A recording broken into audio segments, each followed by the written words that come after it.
Hey, this is your girl, Ashley Michelle. Welcome to the Ladies Room. We come to you every Tuesday night. Well, usually Tuesday nights at 7 p.m., but this is a special show we're doing today on Thursday evening. We got the crew here. We got Mrs. Understanding. We got Mrs. Cannon Hill. We got Mr. Darwin Hill. And Mrs. Jovo is not here today right now, but she'll be here a little later. She's working, getting some things done, and she'll be here in a little bit. All right. So welcome to the ladies' room. For those of you who are not aware, we come to you every Tuesday evening, usually at 7 p.m. to talk about everything related to women, dating and marriage, love, sex, family, children, everything. We talk about societal issues, and we just do it all here in the ladies' room. All right. So at the end of the show, we will ask for callers to chime in. And you can actually join our live stream as well if you like later in the show, just to add your commentary or ask us some questions. We like to get started. And our first question, what will you teach your children about college? Okay. If you were like me when I was in my teen years, I was constantly told to go to college. And I was made to believe that if you go to college, you could have any job you wanted, you would be extremely marketable, you have an easier life. And that was like the key to success, the key to having the big house with the 2-car garage and having savings, through the roof, being able to travel and do what you want. And that was like the ticket to success. All right. So I wanted to know if people are still teaching their children that. What do you all think about this? Who likes to chime in first? I'll start, I guess, because we have children, so I guess we should start. But for me, it's more about education, like just making sure that my kids are educated and have critical thinking skills. So whatever that looks like, if there is some type of higher education that they would like to pursue, I mean, I'm all with it. I support it 1,000%. I just think that they need to have a clear purpose for what it is that they're trying to do. I think that it still does matter to get some type of formal education under your belt in regards to the workforce and different things like that. But I'm more concerned about my kids having a skill, having skills, and having something that they care passionately about and pursuing that versus just being like, you got to go to school, just go to school, just go to school, right? With no kind of particular rhyme or reason or no clear direction. So for me, I just tell my kids, just if they follow their passion, I feel like everything else will flow from there. Like I don't have a college degree, and I know that I make more money than some people that I know who have college degrees. So is it about just making money? And like I said, it's more, so for me, it's about being educated and informed and being intelligent than it is anything else. So. Okay. So you are more concerned, not so much with the degree, but more so with your child's education or your children's education. And you think it's kind of dependent on what they want to do in life. Is that right? Okay. What do you think? Mrs. Understanding? I thought you were gonna let the couple tag team the question. I was, but I have a feeling Darwin's gonna have some interesting things to say. So quite a while. So he over there looking like the Terminator. Terminator. Go back to Darwin. Go ahead, Mrs. Understanding. Similarly to what Cannon said, I think if your child has shown, an interest in STEM, then you should probably gear them toward college. If you see that they have talent in more the creative sphere, college wouldn't help because I met some good chefs that went to culinary school. It doesn't hurt. Or sorry, it wouldn't hurt, not help. But it just depends. If you guys can afford to pay for the college and they're not going to take out a bunch of student loans and be riddled with debt, then I don't see an issue with it. Mm-hmm. Okay. And Darwin, what do you think? Well, I'm not encouraging anybody to go and accumulate some debt, but you know, if it's free, you got scholarships, you smart, yeah, I'll definitely support that. You know, that's that's great. You can go get a college education for free. You don't have to worry about student loans, being in debt when you leave the institution, and but it just depends on the person, the kid. Depends on what they're into. Depends on their goals and what they want to do in life. Um, I think if they want to be a part of some type of prestige club, or whatever that's that needs people to be at college, that's a criteria for them. Then yeah, go to college, get that up under your belt, so you can belong to that whatever club you want to belong to. You know, if you want to be a doctor, lawyer, you know, astronaut, stuff like that, then of course you're going to need college, you know. But fields that, you know, and of course you do your research on it, but it's a lot of fields that people think you need college for that you don't need college for. And I Mhm. think people should just do their research about that. And you can go outside of college and get those skills. And sometimes, you know, especially if you just want to like I said, it's about the field of the career field that the person is going to choose. College is good for a lot of things: networking, meeting people, getting inside of certain doors. You know, even if you're not going there for education to get them straight A's, it is another aspect of college that is very important to certain people. So it's just all about the person, the individual. Okay. All right. I actually saw an article from money.com that touched on the differences between college grads and high school grads. And generally speaking, grads do make more money than those who don't attend college. However, majors are important. I remember, when I was in college, people were giving me advice to choose majors based on things that I was passionate about and things that I like to do. Now, I think that it's important to follow your passions, right? I do. But I think we have to steer our children um, like with a little bit of like with being practical, right? So like some college majors, let's say dance, let's say photography or whatever is you want to do. You might be passionate about those things, but those things don't necessarily yield monetary value compared to what you put in to college.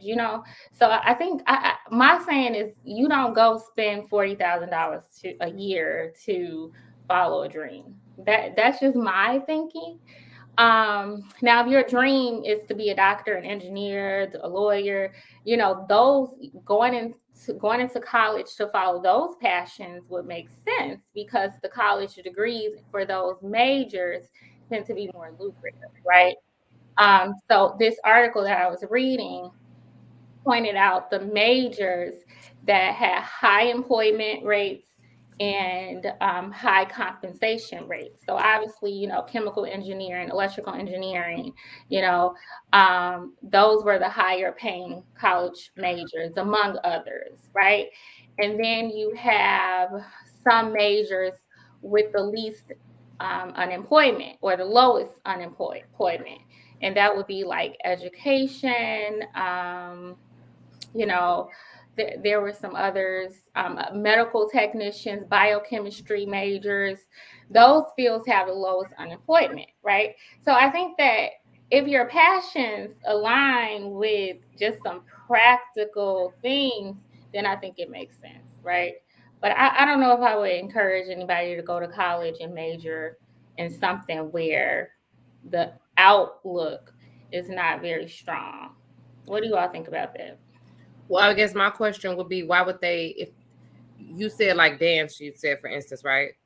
Why would somebody go to college for dance? And I'm not trying to be, I'm curious. But some people do. Like I No, had a cousin that's what I'm saying. Like, what's the reason? because Did they pick up because more technical skills by going to school for it, or I what does think it afford them? I guess I I'm trying to figure out. yeah, I think that, the thinking is I just want to do something I'm passionate about.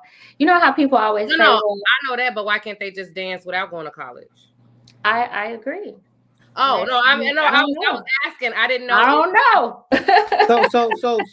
Like for instance, I is there was asking, like, in order to be like a dance instructor, would you need some type of degree? Or Honestly, I guess that's what I was trying to figure I out. don't think so. yeah, I know. I really Because don't I know. mean that's what I was gonna say. I mean, value, especially when it comes to things like that, is gonna be subjective to the person.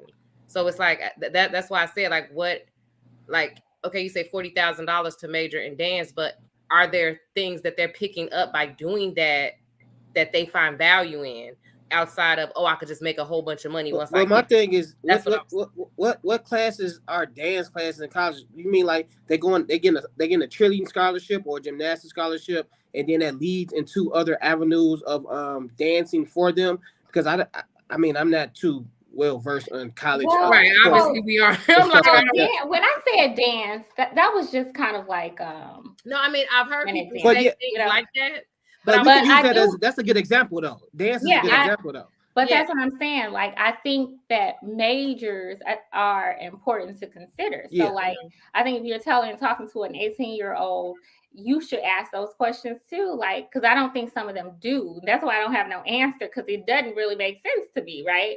But to them, they're thinking, well, I'm in college, I got to choose a major. So, I had a cousin who was in college, and she, thank God, didn't go that route, but she couldn't understand why her mom was not encouraging of her pursuing dance and going into the art. She couldn't understand that, because in her mind, she's like, I just want to do what I love. If Now, I'm gonna go, did she not you go know, to an art college? Like, because I know it's colleges Yeah.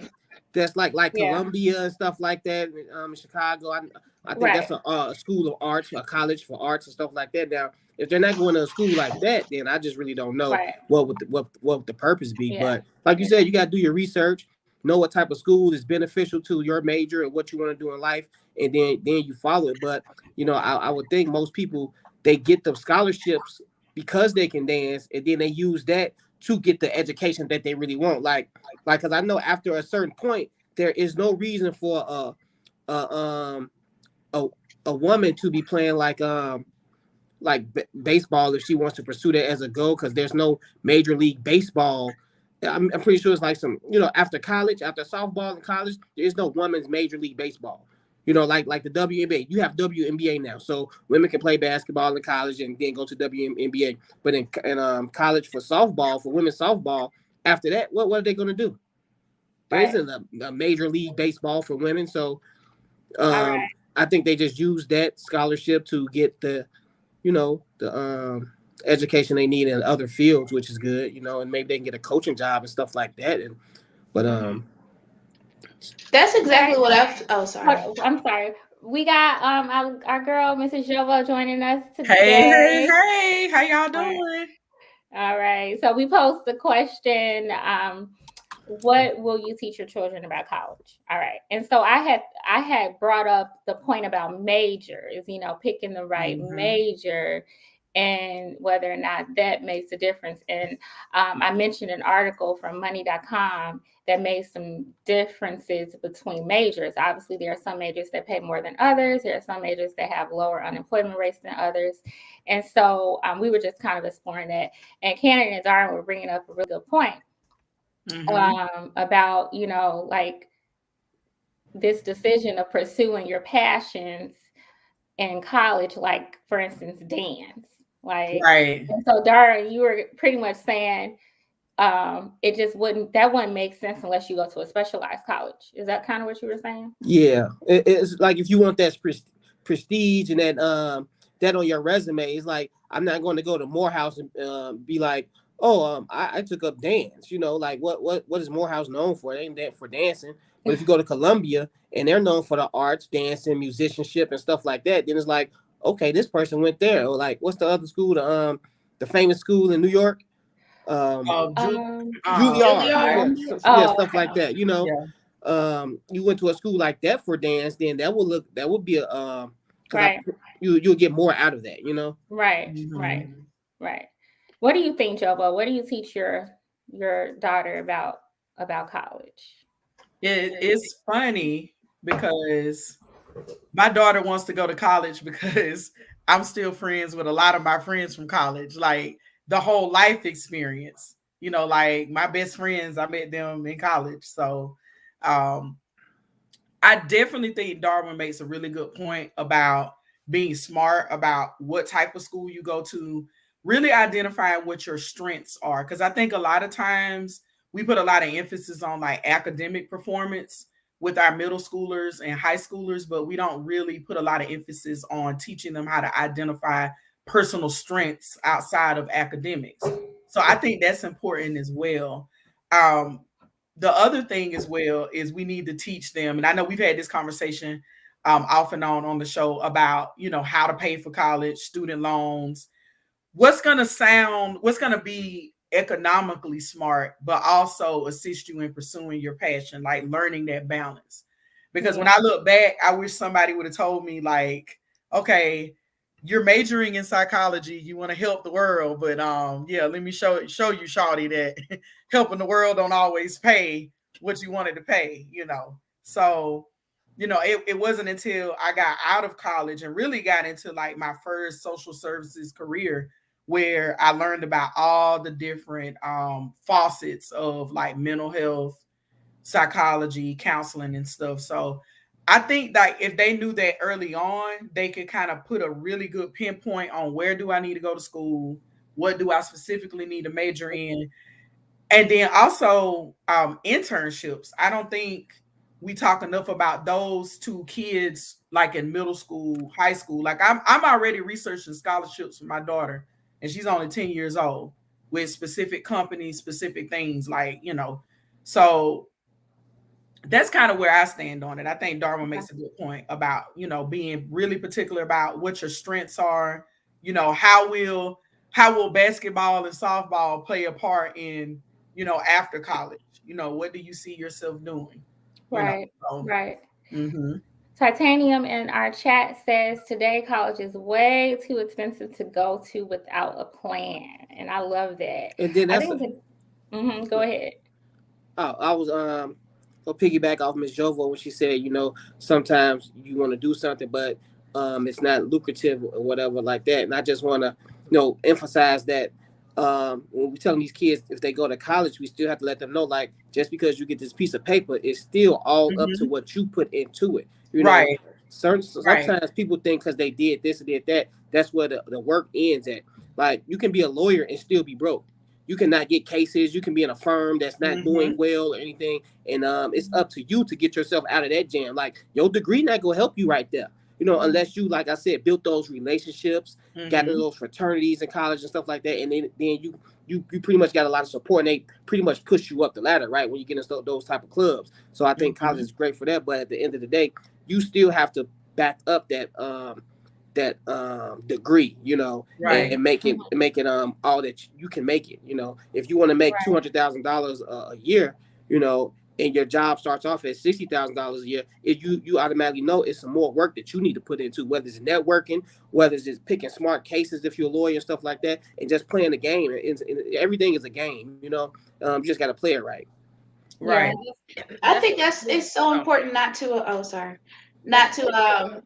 just downplay creative degrees or Mm-hmm. non-technical degrees. A lot of people in my family have degrees in art or went to college with a dance scholarship, and now they are regional directors of so and so and so and so. But that, place or college experience got them there. So, Right. if you have a passion for art, you never know where it could take you. Yeah, Mm-hmm. I was gonna say, I don't think that a lot of us, or just the way that society is set up in general, like I always say this at work too, even like a lot of people where I work are not even fully aware of all of the different positions that we have even available within the organization, and we work in the organization, or like what the requirements are, what they do, or anything like that. I think it's the same way, like just generally, like people don't even fully understand what all the options are available to them. That's why I say I think it's more important that you just help your kids. You want them to be educated, right? You want them to not just be like, oh, well, I know how to add and I know how to subtract, I'm good. Like, you want them to actually be educated, which you don't just have to have a formal education in order to be educated. I think that's most important, because if they're educated, then I feel like they can make their way in a lot of different ways. They can make their own way. They can figure out their own stuff. It doesn't have to be this one very narrow step-by-step thing to do. And it's interesting because my daughter, like, she likes to well, because I'm her mom, I guess, but she likes to play at nails and makeup and like do all that stuff. She always want to do our nails and all these stuff. And she told my mother-in-law, she said, I'm gonna do nails. And then my mother-in-law was like, well, you can't make any money doing that, so you're gonna have to do something, she said. And I said, hold on. Yes, she can. Right. She can make a lot of money doing that. Like, let's be real. That doesn't mean, like, you know, again, to Darwin's point, like, every nail tech is not going to make a lot of money, or there are plenty of people, like, it's just, you know what I mean? It's just not like that, but there is a way that can be lucrative, especially if it's a skill that you're really good at, especially if it's something that's very specialized that not everybody can do. So it's like, yeah, that mindset to me is what's more important than just being like, oh, you have to do X, Y, Z or do this. So that's, like I say, that's what I'm more concerned about. My kids being informed and educated, and also, hold on a second, babe. Also informed and educated. Also informed and educated on just the way life works. Like you said, Ms. Jovo, how to pay for things, what credit, how credit works, like just life stuff that they need. Like, to me, that's bigger. And then they can figure out all the other stuff from there. Right. Yeah. Darren, what were you going to add to that? Yeah, it's just about the individual. Like, I know people that never went to college, but knows that has so much knowledge and information about certain things, and that's prospering in areas that people went to college in, and they didn't even go to college, but they contain so much information, especially with using social media and stuff like that. They do their own research and they get the knowledge that they need to perform these certain tasks. So, like I said, I think college is only needed for certain things, like those job fields you named earlier, like but like it's all about the individual, and I mean, I think a person that goes to college is still some type of rules and fine line that they have to walk, right? And I think college mostly, especially for I looked up some statistics about what Black people choose to go to college for, and what they get scholarships for and stuff like that. But I'm gonna stick to what I know. So I'm just gonna talk about basketball, right? So, like, with a basketball player, it's a lot of basketball players that go to the NBA, but they're not, they had like 1 year of college and stuff like that. And some of them have 4 years of college. And at the end of the day, they still go broke, as opposed to these kids coming out of high schools that get these NBA contracts or didn't go to college because they know they go to those outside institutions or those outside people that's teaching them the fundamentals that they need to know on how to make money. Like, when you go to college, sometimes they only teach you the skill, right? And like, okay, you have to do this, the labor work, or this is how you operate on this, or this is how you fix a car, this is how you do it. But they don't teach you the background on how to build that company from scratch to make the most money. But those outside influences like social media and your mentors and stuff like that, like these high school kids got, that's teaching them the game and teach them how to save money and make money at an early age, and how to sign these contracts and read these contracts, and teach them how to invest this money. So if they don't get that second contract, they'll still be good. And that's what a lot of those people do. They get that first contract, they spend it all hoping on that second contract. They never get that second contract. Now they broke because they didn't manage that first contract right. And it's a lot of classes now set up for those people that doesn't it has nothing to do with college. So I think these outside institutes and outside mentorship programs is in those I forgot what they call them, but yeah, you know what I'm talking about. Big brother, big sister. Yeah. Okay. I want to open up the lines to anyone who wants to chime in on this topic. All right. The question is, what will you teach your children about college?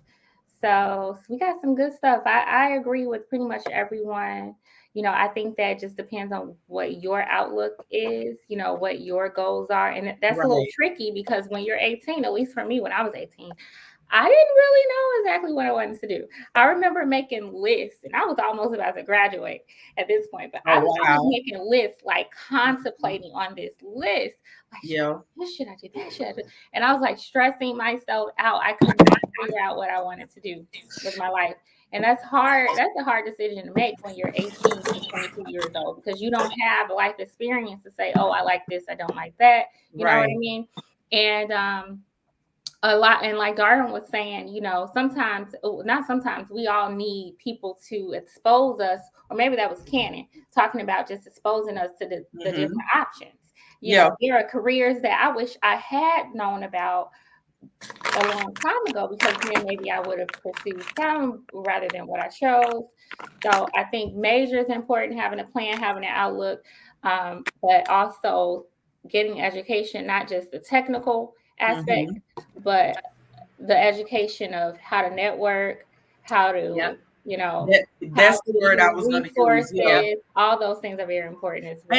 And doing it when they're young, like, you know, that's what I was about to say. Yeah, doing it when they're young. Don't wait till they get like in 11th grade. Like pay attention to who your circle is. Exactly. Right? And help build your kids' network early. Yes. Like make sure that they have, you know, access to be able to build those relationships and things like that. Right. Like Miss Jovo said, her daughter is interested in college because she sees her interaction with her college friends, you know, and she probably hears a lot of stories.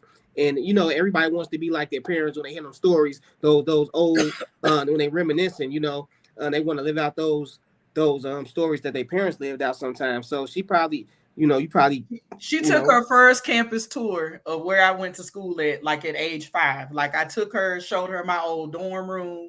I showed her where we used to eat, where we used to do laundry.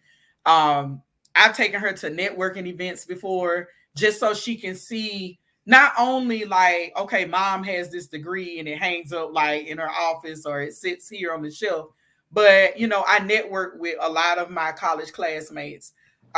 We had one on the show, LaConya, our therapist that was here on the show. Me and her went to the same college. You know, we had some of the same professors.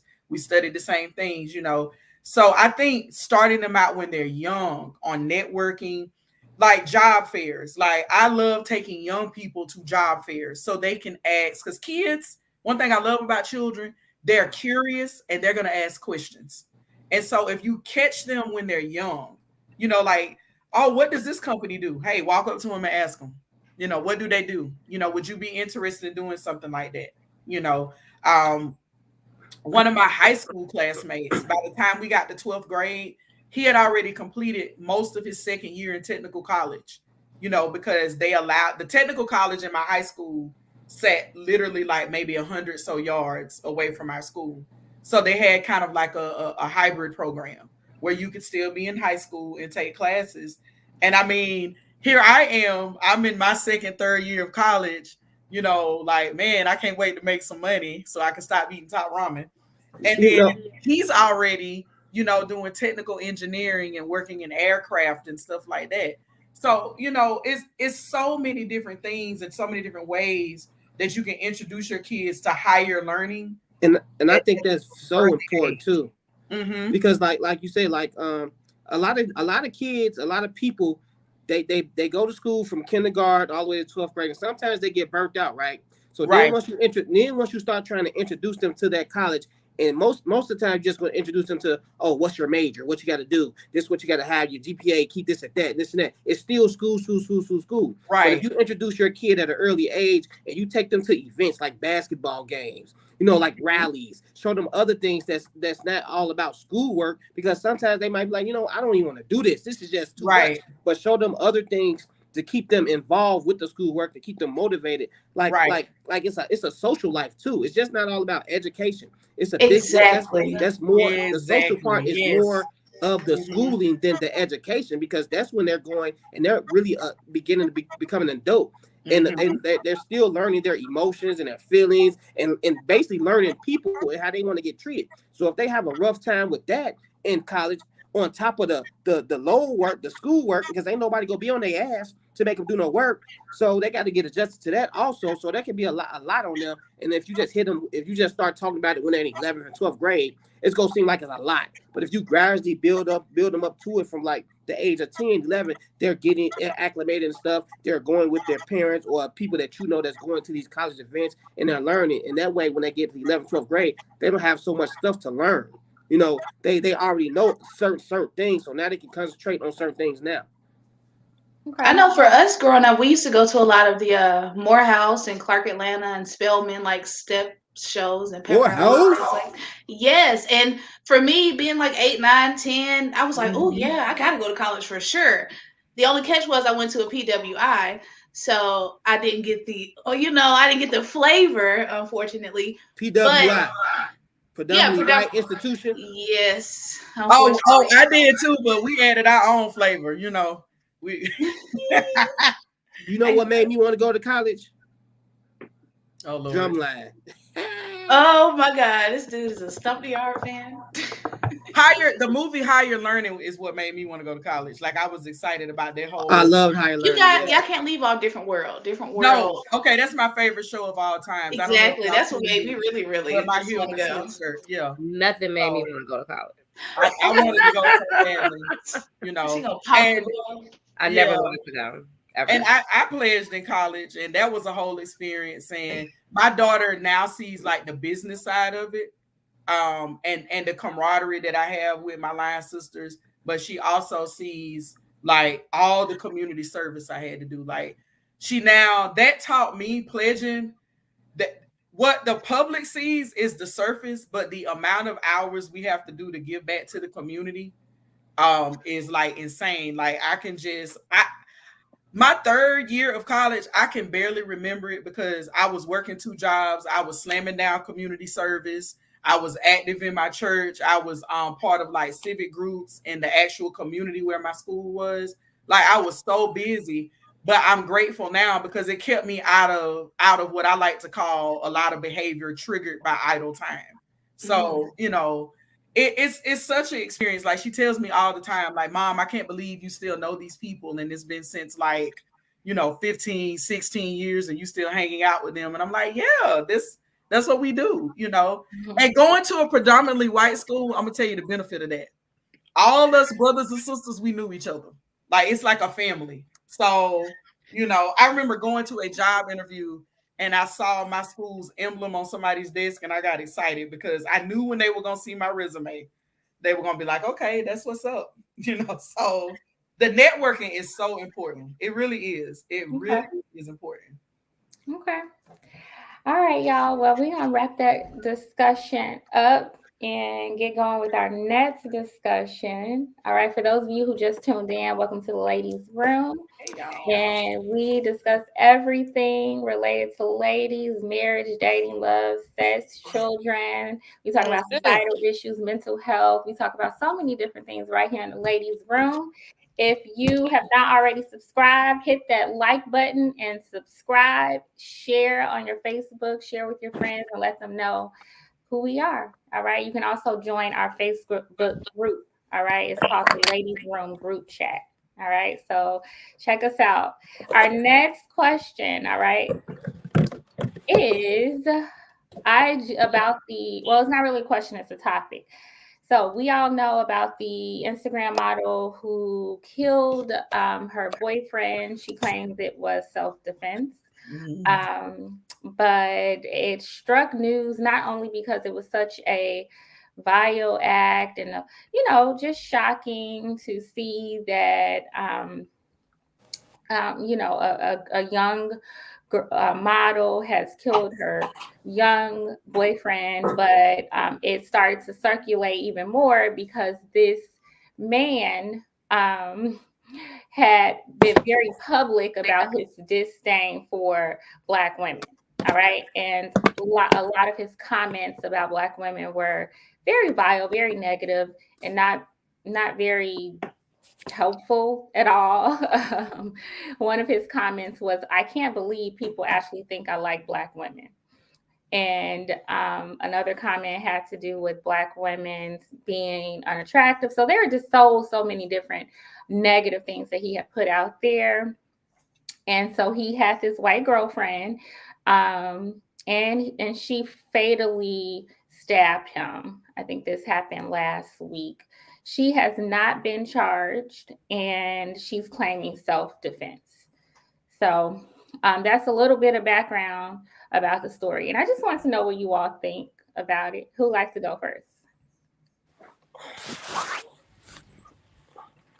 No. Nobody. I What do you just think? Oh, Jova, you want to add? I had, this whole and we've talked about it so much on this show. This whole culture of people who are dating and then somebody end up getting murdered and killed or abused, it is becoming a lot. Like I am I'm concerned about people's mental health and wealth as they're dating people. Like their whole approach to the dating scene and if they're healthy enough to date people. Because I think a lot of people are entering, and I know this is kind of a curve of what we actually talking about, but I am concerned about people's perceptions about dating. I am concerned about people's perceptions about not just the race they want to date, but do they even love themselves?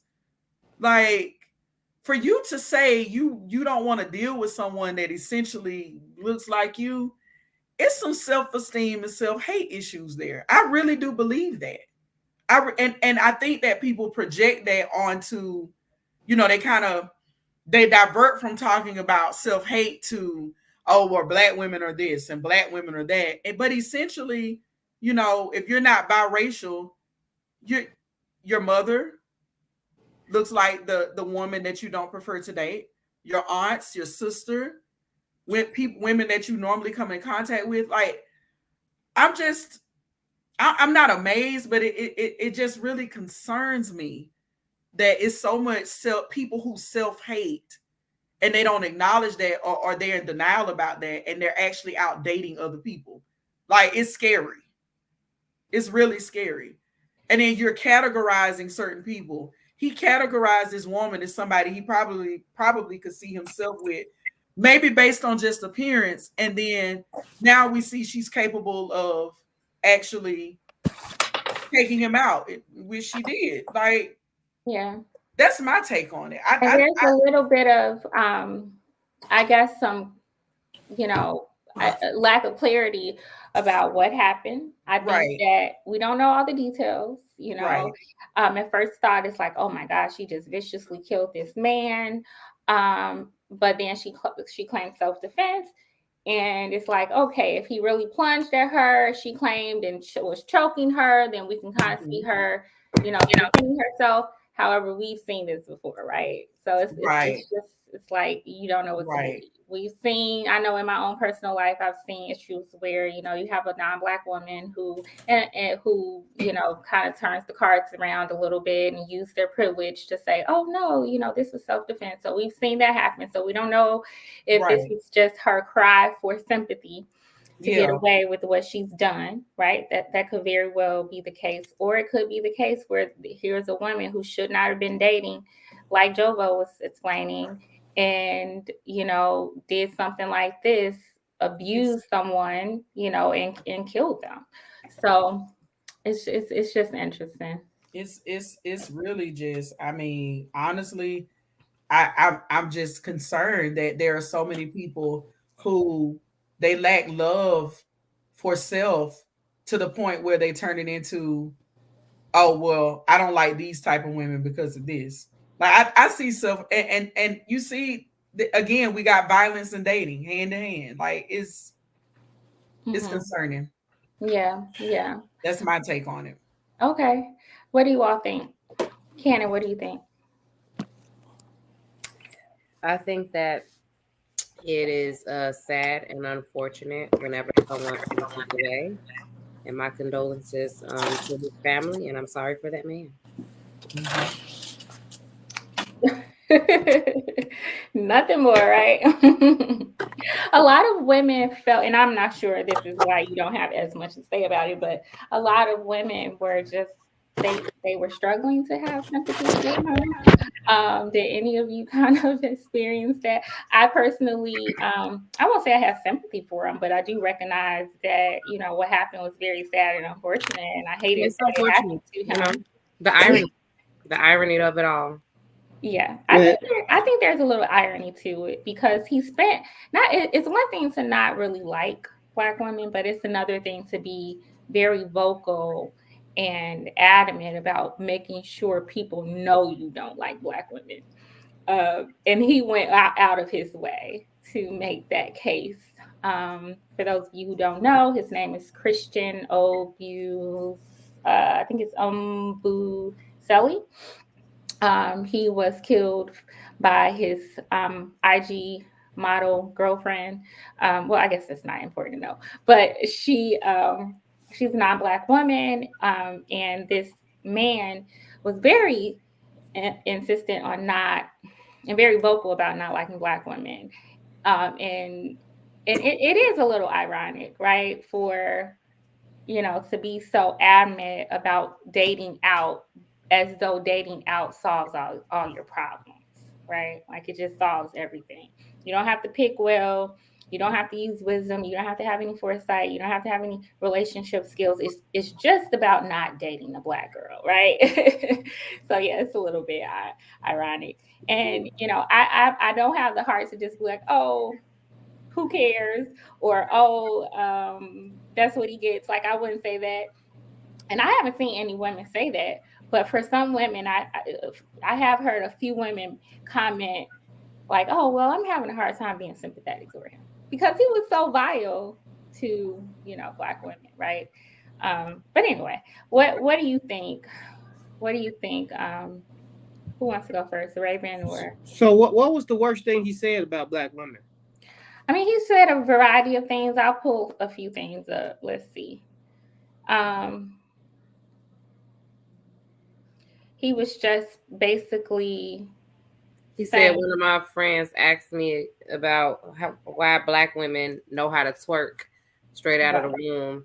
Then he said, not knowing the whole time, I don't date Black women or I don't like them. Something said. Then a bunch of other stuff. I don't know. First, I gotta say, don't nobody.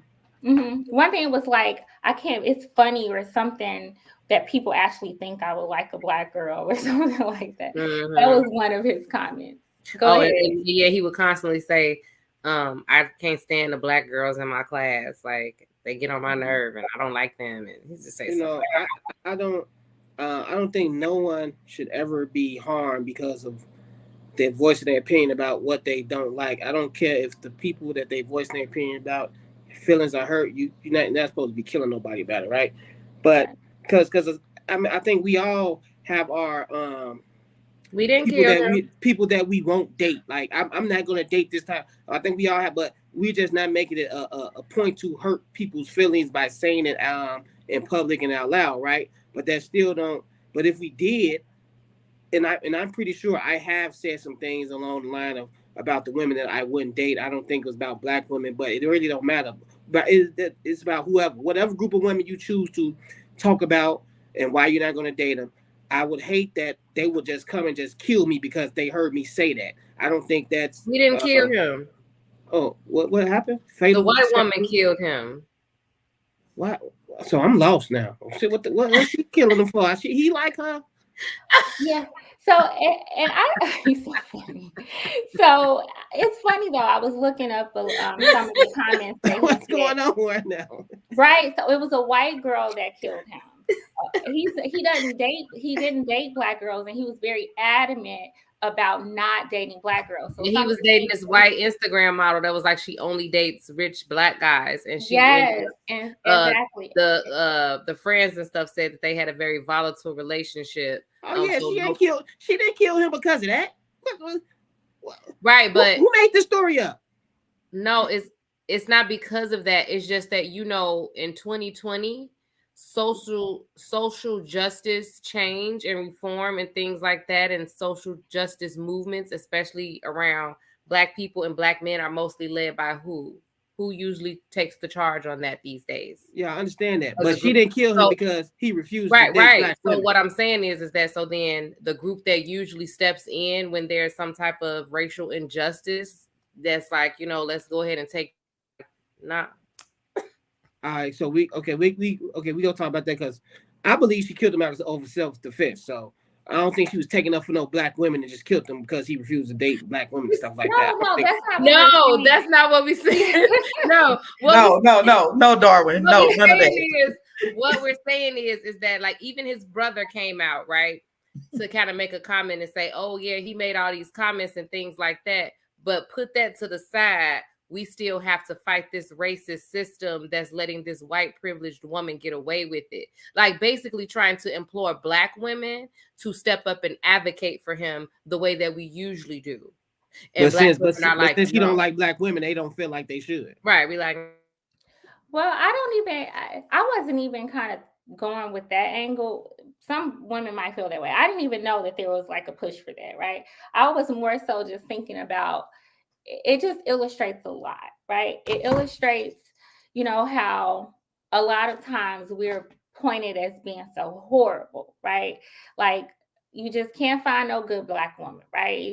They don't submit, they don't do this, they're that, and the other, right? He's one of those guys. He took that angle. Black girls ain't it for him for whatever reason. It wasn't just, I like white women. White women are this, white women. It's I don't like Black women, right?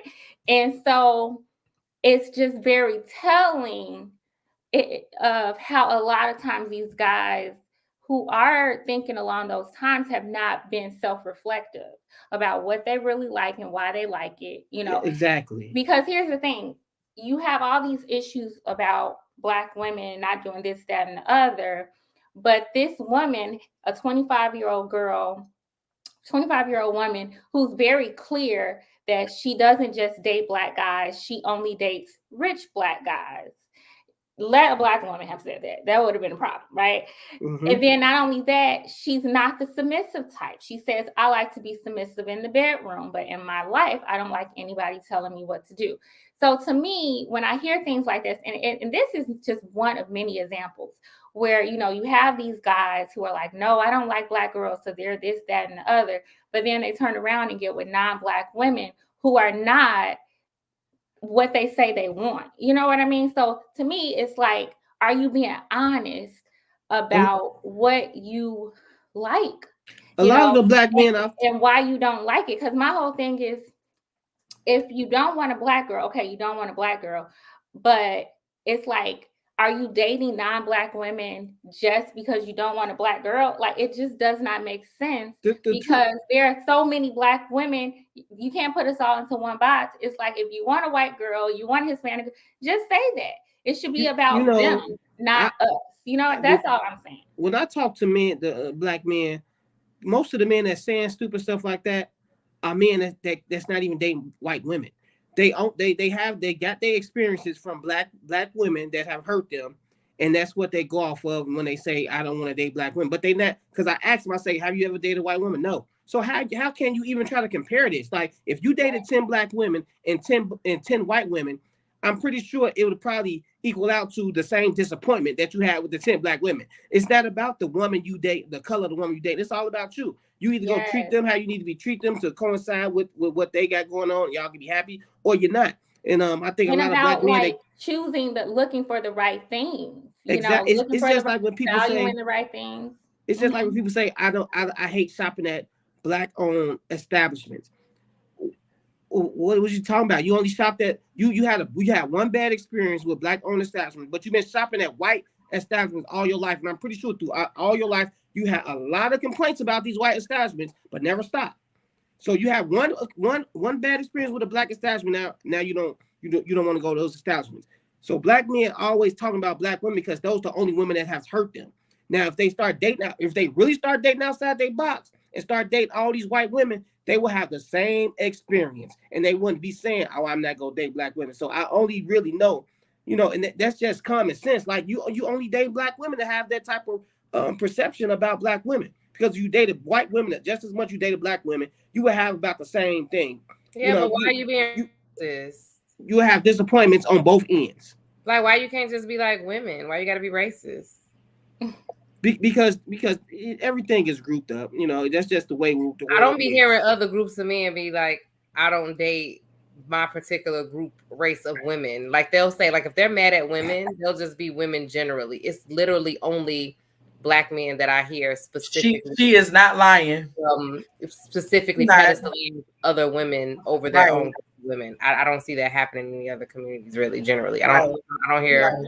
Like you can have a really bad experience, in high school, and then in college, and then after college as a white man, and you don't hear too many white men. I mean, like even white if women are this, and right? That. But we do it to each other.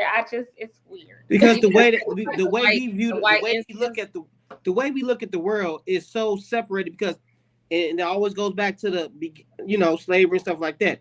Everything is grouped up with us. We've been tossed into certain groups since then. So we always want to try to group everybody else up. You know, like the light skinned black guy, the dark skinned black guy, like we always been grouped up. So it's just we still doing it. Yeah. Everything is just so divided. I think people just need to.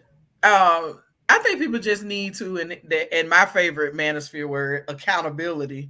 I think people need to take accountability for their personal experiences. Like, just say this has been my personal experience versus, oh, well, this is how they are. Because just like Cannon said, growing up in rural Georgia, I've never heard a Caucasian guy say, well, I don't date white women or Caucasian women. I've never heard that. And I mean, I grew up in what people would constitute as quote unquote redneck country. Like, I've never heard them say that ever. Like, people just need to. The problem is that we're also racist against black people. Exactly. And you just made my next point. Exactly. We are also racist against black people. So you may hear white men say, I don't date black women. You'll hear them say that. And then you'll also hear black men say it too. Because they want to be racist too. I don't understand. And then going back to what I said before, it's the self-hate. Like, we have been conditioned to, just like Darwin said with the analogy of patronizing black business. I can't tell you how many older black people I grew up with that just, hearing as a child, oh, well, you know how we are. And it's like, dang, y'all can't be supportive. But just like Candace said, it's internalized racism. It is. Exactly. That's exactly what it is. Yeah. And I just wish people would just acknowledge that, and I've done it. I'm so guilty of it. Well, because we've all been indoctrinated. Yes. But I mean, the key is to challenge it. Exactly. And acknowledge it and own it. You don't want to lean in. You want to kind of try to combat it. Right. And not turn it into, because y'all combative and y'all are this or that. Just all these character attacks, it's absolutely just. Yeah. And I'm wondering what the manosphere has to say about this IG model. I'm wondering what. I'm sure they're gonna turn it on. I haven't really heard much from them about this entire thing. It's been pretty quiet. Yeah, surprise. Yeah. They've been mostly talking about the article that came out about black women dating out. That's what they've been talking about. Oh yeah. Interesting. My thoughts and prayers go out to his family. I think it is unfortunate, like you guys said. However, I was looking for the article, but I can't find it. Did you guys hear about, it could have been a rapper, I don't know, somebody was on maybe Breakfast Club talking about how they like to be called a slave? Oh yeah. Did you guys see that?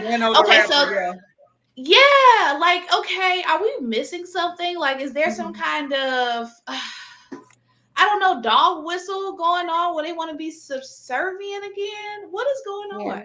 Yeah. No, that's still in line with the same pathology that has been going on.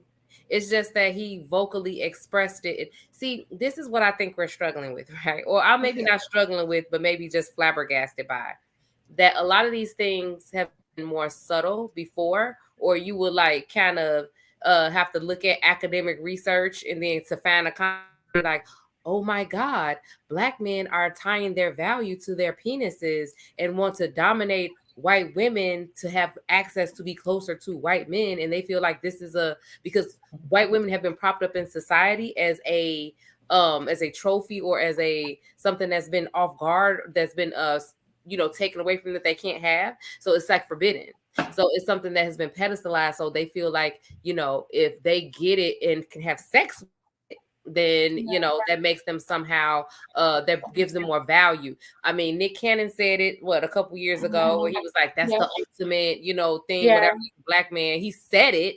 And then so when Mano says that, It's the That's line with okay. exactly See, because but the whole when slave she thing asked him, throws that off, though. but Because think how is he no, dominating if no, he's a but think slave? about it. When she asked him, she said, because she said, you'll be okay with her calling you N-word. She said, but why would you? And she said, you wouldn't feel no kind of way after that. And then he was like, no, because he said the black DICK came Takes and dominated. over. You know what I'm saying? Like that's the mind. Like, Okay, oh, like okay. like yeah, you took, like, you know what I'm saying? It's like that's Gotcha. it's the Well, I pathology. think I think there's a component of wanting the forbidden fruit. And I'm not saying this is for every black man that decides to date out. I am not saying that, okay?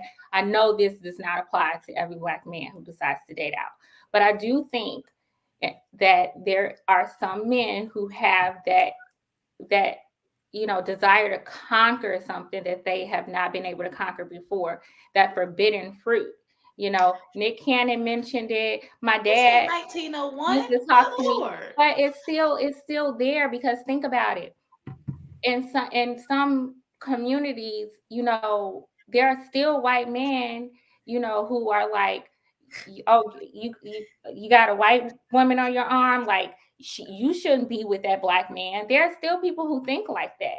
There are still girls who can't take home their black boyfriends, and they're still forbidden. Even on TV, white women are held to like this other type of standard, like, or not standard, Yeah, but they're pedestalized portrayed as like the differently. standard. Like So it's they're like like you they're the meeker, accomplish more something. feminine sex. They need to be, they need to be cared for and protected, And so it's like, oh, that's kind of like forbidden, It's like you can't get your black man, you can't get your hands on that.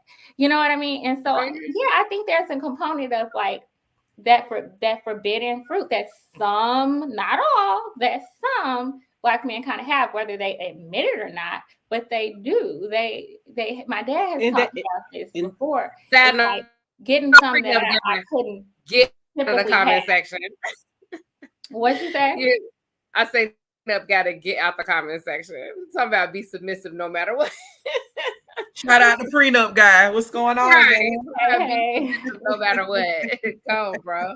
But go ahead, baby. What you saying? Titanium says the old people used to say, if she can't use your comb, don't bring her home. Hey, my grandma still It's believes like that. Even and I'm happy that he brought that up, because some black women do that to their sons. Like, don't bring home that white girl. And so of course, it's like, ooh, that's been forbidden my this just whole goes life. to a certain group of black men trying to fit in with a certain group of white men, or a certain group of rich black men. Because the black men that's saying this is not date the white women that they talking about. They dating the trailer park trash white women when they go date outside the race, right?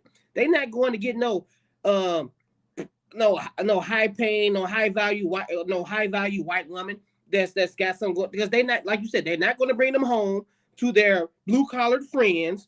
You know what I'm saying? And that's just not happening. So these black guys that's talking about saying they don't date black women, they date white women. Is what white woman? The trailer park Becky. That's who you date, because you're not dating the one that's whose colleagues are millionaires and have some type of name for themselves. They not bring you home.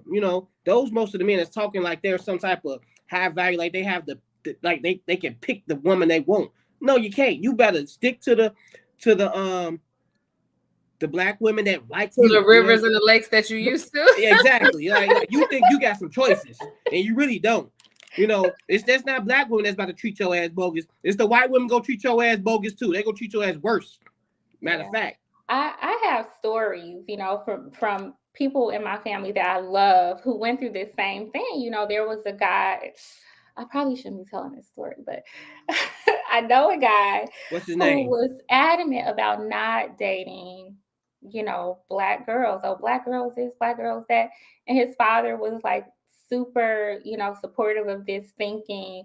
And he had one chick that like keyed his car. He had another chick that, cheated on him with She was his white? best friend. Yeah, she was white. See? Dan turned around and accused him of abusing her because people found out about it. Like, and then I know so many like stories about that, about this happening to brothers, and I'm just like, what's not clicking for some of them is not the color. It's not that you chose a black girl. It's not black girls. I don't understand it's you that. and what you're drawn to, or what you are choosing, or maybe Well, who you are as a person and what you're attracting in your But life. we should know that depends on about how the you grew up, accountability though. part, anyways, because Depends on geography. they don't have no accountability. So of course they're gonna pick any reason that they feel that's gonna take them off the hook. So they're gonna use the color, or she's a whore, or any reason they can use to not have no accountability. So that the color thing is a perfect. You know, back in the day, my grandma, she's born, my grandma, in her mind, she think if you link up with somebody that's white, in her mind, oh, it's trouble. There's trouble brewing. And we grew up with that, just like Cannon, talked about that whole mentality. Because you got to remember, some of our grandparents and great grandparents, they grew up in a time where if you were caught in public, even look at Emmett Till, that whole situation. You get caught in public, like trying to holler at somebody who white, or even look the wrong way, you could be strung up from a tree. That was a real thing back then. So that carries in families. And then I've even heard of some black men dating white women they're in a rebellious phase. I'm gonna date somebody, I'm gonna bring somebody home that my parents can't stand to look at, Right. That's out. forbidden. Yeah, because we off the chain down here in the South. So I had some shout out to my high school classmates. I've had some classmates who you just knew y'all didn't care about each other. Y'all out here, making y'all parents worried about your livelihood, like just because I grew up in rural Georgia, and it's like it's what I call like quiet racism and quiet separatism. Like, we ain't out here burning down your houses and hanging, burning crosses in your yard, but it's understood, this where y'all hang out at, and this where we hang out at. Wow. And this is, and that's the most dangerous type of racism. You had that back then. So it depends on where you were raised, because it's different, in different regions and different, cultures. All right. Well, thank you all. We're going to go ahead and move on to the next topic. But if there's anyone who wants to join us, there is our StreamYard link. It will also be in the chat. You can join. You can also call in and give us your little 2 cents or 10. What did they say? 2 cents? Titanium said they date Mama Junes. Yeah, exactly. That's who they date. I saw that. That was funny. Or it's my 600-pound life, because how many times, I hate to say this, but you watch that show, it's like this woman who weighs 800-900 pounds and she white, and then you got the black dude who her boyfriend, and he's bathing her, he's fixing her because most of the guys that I know in the hood, black guys that I know, the white women that they date ain't own nothing. I be like, of course you do. Look where you picked up from, the Greyhound bus station. She have a home, nigga. She was homeless. What you talking about? I'm talking about all of them. Like, they not dating that the cream of the crop of white women. So, but then they want to act like this white woman is so much better than this black woman, because of course this white woman doing everything you ask, because she need a place to stay. She, you know what I'm saying? She hungry, nigga. She ain't about to go nowhere. Oh my God, you are so crazy. But I mean, that happens. I've heard a couple guys say that. Like, say that about really, another guy that they know. What black guy dating a white woman that's a lawyer or a neurosurgeon or astronaut or something? Like, they not dating them high value white women. They not high value white women. All right. So anyway, I do want to say, like Raven said, or Mrs. Understanding said, blessings to his family. God bless his soul wherever he is. I hope that, but it's a teachable moment. That white woman need to get persecuted to the fullest level. Yeah, it's a teachable moment. I mean, it's murder. Like, I've said it before. We don't even know what happened. But she murdered him. Don't matter. She killed somebody. She got to go to jail. She murdered him. Was he choking her or It not? could have supposedly he was choking her, but like I said before, you don't really know. Exactly. You If know, it That's was you why a I'm don't black know man, saying these thoughts and prayers because if I'm it not was putting them reversed, with he'd be locked up. differences. So I'm not. I don't Ashley, I don't know if you read, there was No, another Get my article brain about the power. same story. There was a history of abuse with this couple. Like I heard that. she was like very like disrespectful to him verbally. And then Okay. it was something in there that said something about she didn't like his friends or didn't like him to do stuff without her or something like that. Okay. So, you know, it's like, I mean, I get it, but she murdered him. Like, he dead. Like, she need Yeah. to she need to go in front of a court of law like anybody else would. Yeah, I She agree. thought she had herself a slave, a mandingo. Mrs. Understanding, you were gonna say something too. Just go do that. She went to that black man. Yeah, I was. I was gonna say it's a whole lot of blurred lines here because Yeah. as a woman, I want to believe that another woman was protecting herself, blah blah blah. But I know how white women are, like you said about Emmett Till. We ain't gonna act like they ain't got a history of lying. They keep getting assaulted by random black men in elevators, and ain't no black men ever around. But you know, hey man, they be telling the truth sometimes. I don't know. But that's why I said he don't even like black women, so I don't know why we would do a deep dive. I don't care. Like, you don't like me. Why would I deep dive into your life? Yeah. Well, I'm a deep dive. I'll pass. That's my You man. go ahead, Darwin. That's your brother. I'm Yes. gonna pass though. All right, let's go ahead and move on. For those of you who just chimed in, welcome to the ladies' room. Go ahead and hit that subscribe button and the like button because we talk about some of everything. We got different viewpoints about everything. We talk about dating, love, marriage, sex, children, all of it, y'all. Anything related to women in the ladies' room. All right, so I want to go to the next topic. It's interesting because it's kind of similar to this, what we just finished talking about, but it's divestment. So I learned recently that in the YouTube community, there are channels that specifically teach people to date out of their race. So I think that I don't know if, well, I know one girl is named, I forget her name, but she has a popular YouTube channel. And I think she's called like Pink Pill or something like that. Her name's, I forget her name. I need to look it up. Crystalline. Yeah, Crystalline. She's very adamant about Black women dating outside of their race, and I know we've heard it a lot from Black men. There was the whole go to Brazil movement, so to speak, for at one point where a lot of Black men were talking about going to Brazil to find their wives, or China or Asia, anywhere in Asia. So there's like this movement, they call it divestment, that refers to exclusively dating outside of your race. And I want to know what you all think about that. Is it a yes or a no? Why or why not? And basically, is that a solution for people in our community? I think first the thing is that in those spaces, first of all, you have to define divestment, because I don't think that that's how most of them define divestment, as exclusively dating outside of your race. I think that like, when you look at the word divestment, right, it's the opposite of investing. So I think that it's more so about the fact that Black women have been so heavily invested in the community and feel like they haven't gotten a return on that investment. So it's like permission to divest from it.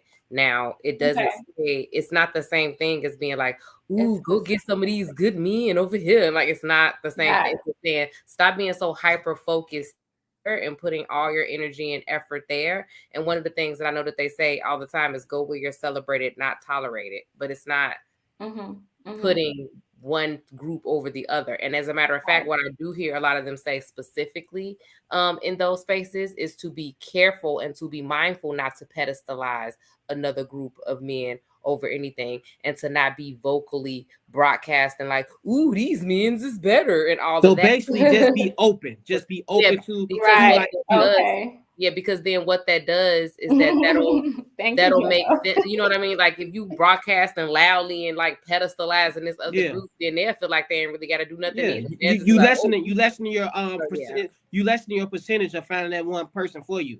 Yeah. When you start, you know what I'm saying, dwindling down the groups and stuff like that, you know, you never know it. You know, a tall black woman, her perfect match might be a short Asian. You know what I'm saying? So you don't want to like exclude any groups out. You know, you just got to be with this short dude if you want to be happy. But I like that. I like what you all were saying. It does not make sense to exclude any race. Right. If you're when you really concerned about happiness, really, it doesn't make sense to exclude a race. You're just lessening your chances. You just never know. Now Right. I know that there are some pro-black people that are like, well, no, just stay in the community, and I understand their reasons why. But you know, if you're excluding anyone, race, you're obviously I don't understand your chances. I wouldn't have got me a white woman. I wouldn't have got me a white wife. What? What did you just say? I wouldn't have got me. You know, I'd be calling you white. Anyway, wait, what? You call Cannon white? What? I don't know what just happened, but okay. But oh Lord. Okay. I told y'all I didn't know what was gonna happen today, so we just go. That was an inside thing, and she trying to act kind of like she's retarded. Oh, I have no clue what he's talking about. But I was about to say that the thing is that's I mean, somebody could say that to like black women, like in the community or whatever, but statistically, again, what are you really saying? Like, the statistics just do not align with the likelihood that a black woman is going to find a black man to be with this era right now. Like, it's just not. It's too much hurt on both sides. No, I'm not talking about hurt. I'm talking about numbers. No, I'm talking about when that's a part of the numbers that we got. Yeah, I'm talking about those men who have been hurt, so they're like, oh, I don't want. Yeah, but even if we let's say that we take all of that part out of it, right? And let's say we just look at numbers, specifically, numbers. And with the amount of men that are involved in the criminal justice system that are incarcerated, and the amount in those age groups that are no longer with us due to violence, have dwindled the numbers. That like it's a disproportionate number. Like most other groups have a more 1-1 ratio of partners, and I think us is like 3-1 or something like that. So right. It's so like, you're saying if it's 300 black men and 100 black women, it's gonna be if they all just dated black men, it's still gonna be. I mean, 300 black women and 100 black men, it's still be 200 black women that's left that have nobody to partner. So now they have to go out and date outside their race. Exactly. That's why I was saying, like, just saying that. But that's why black men say we not supposed to have 1-1. Right. Well, that's their support for polygamy. We supposed to have 2 and 3 women because then y'all would be lonely. No, they just go date white men. No, they're not going to be lonely. They go date Asians and white men and Russians and all types of stuff, right? Right. Okay. No, so wrong. Because Dr. Umar is not going to want you. So yeah. So I mean, I guess if that's what divestment means, then I guess that makes sense. I thought that they were like, oh, leave the brothers alone. They ain't no good. They're this, they're that. I didn't agree with that. Yeah. I mean, I think that they're. Now I understand. It just means don't solely invest into like. Yeah, I think that is just like a lot of other movements where there's multiple like different sex and different types of. So if we agree, I think mostly that's the message, right. But then you have different interpretations within it. So basically, I haven't heard any interpretation that isn't short-sighted or selfish, because everything is, me, and who I want to be with. But then when we talk about generational wealth, where does that go? If you got women like Candace Owens who with a white man, it follows the woman. That's what I mean. Like statistically, the wealth follows the woman. Right. So then, if it's a black woman, then it comes back into the black community. No, if you read the book, Is Marriage for White People, which is one of the things that a lot of people was losing their mind about. But this book was written like 10 years ago. This Harvard professor, a black man married to a black woman, did all the research and came up with all the statistics and all the things that make sense. And he even showed how when black women marry out, they are still more invested in the community than when the opposite happens, and that the money Yep. and the wealth stays in the Black community. So that's statistically what he found. So do we count that as build a generational Black wealth, or we?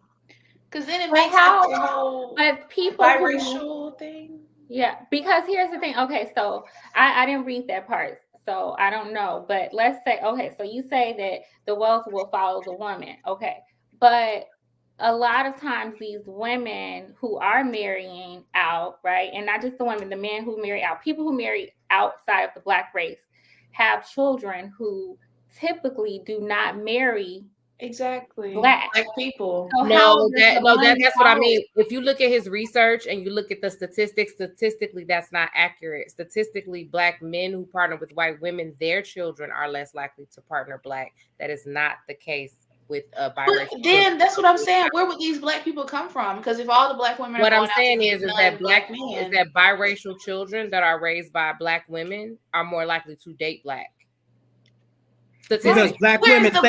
Black? Is what I'm Black, saying. what If you're saying everybody's is because divesting, where's the Black? Black women stays in tune with the community, which is Black, so their kids will often date Black instead of white. A black man doesn't stay in tune with his community. He goes off and he thinks he's a white man now, so his kids go start dating white because they follow the white man. But a woman, she tends to still stay in touch with her Blackness, basically, right? Right. Now I've heard the whole phenomenon about the Black mom versus the white mom with biracial kids, and how kids with the Black mom tend to be more in tune with the community. You gotta like follow you the said. research. I don't know. I didn't do the research.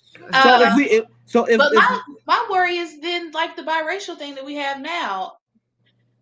You got the Zendayas and everybody that are standing in for Black people, but then we're not looking at them as Black people. I don't know. I guess my question. I understand what you're saying, Raven, and I guess my question for that would then become, what is the alternative at this juncture right now for an individual? Yeah, because I'm not getting down with polygamy. That's not going down. Right. So then we don't have. It's not enough resources. I'm not. Yeah. Well, to get to the question, no. If we talking about what Cannon just said and how she explained divestment, I think that is a very good thing that's going on with you should be open to dating who likes you and who's going to treat you right, and not trying to hold this standard to some people that don't deserve it. Like, I think especially a lot of Black women, they stay real loyal to Black men that dog them out, do all types of hurtful things because they don't want to look like they're disowning their own.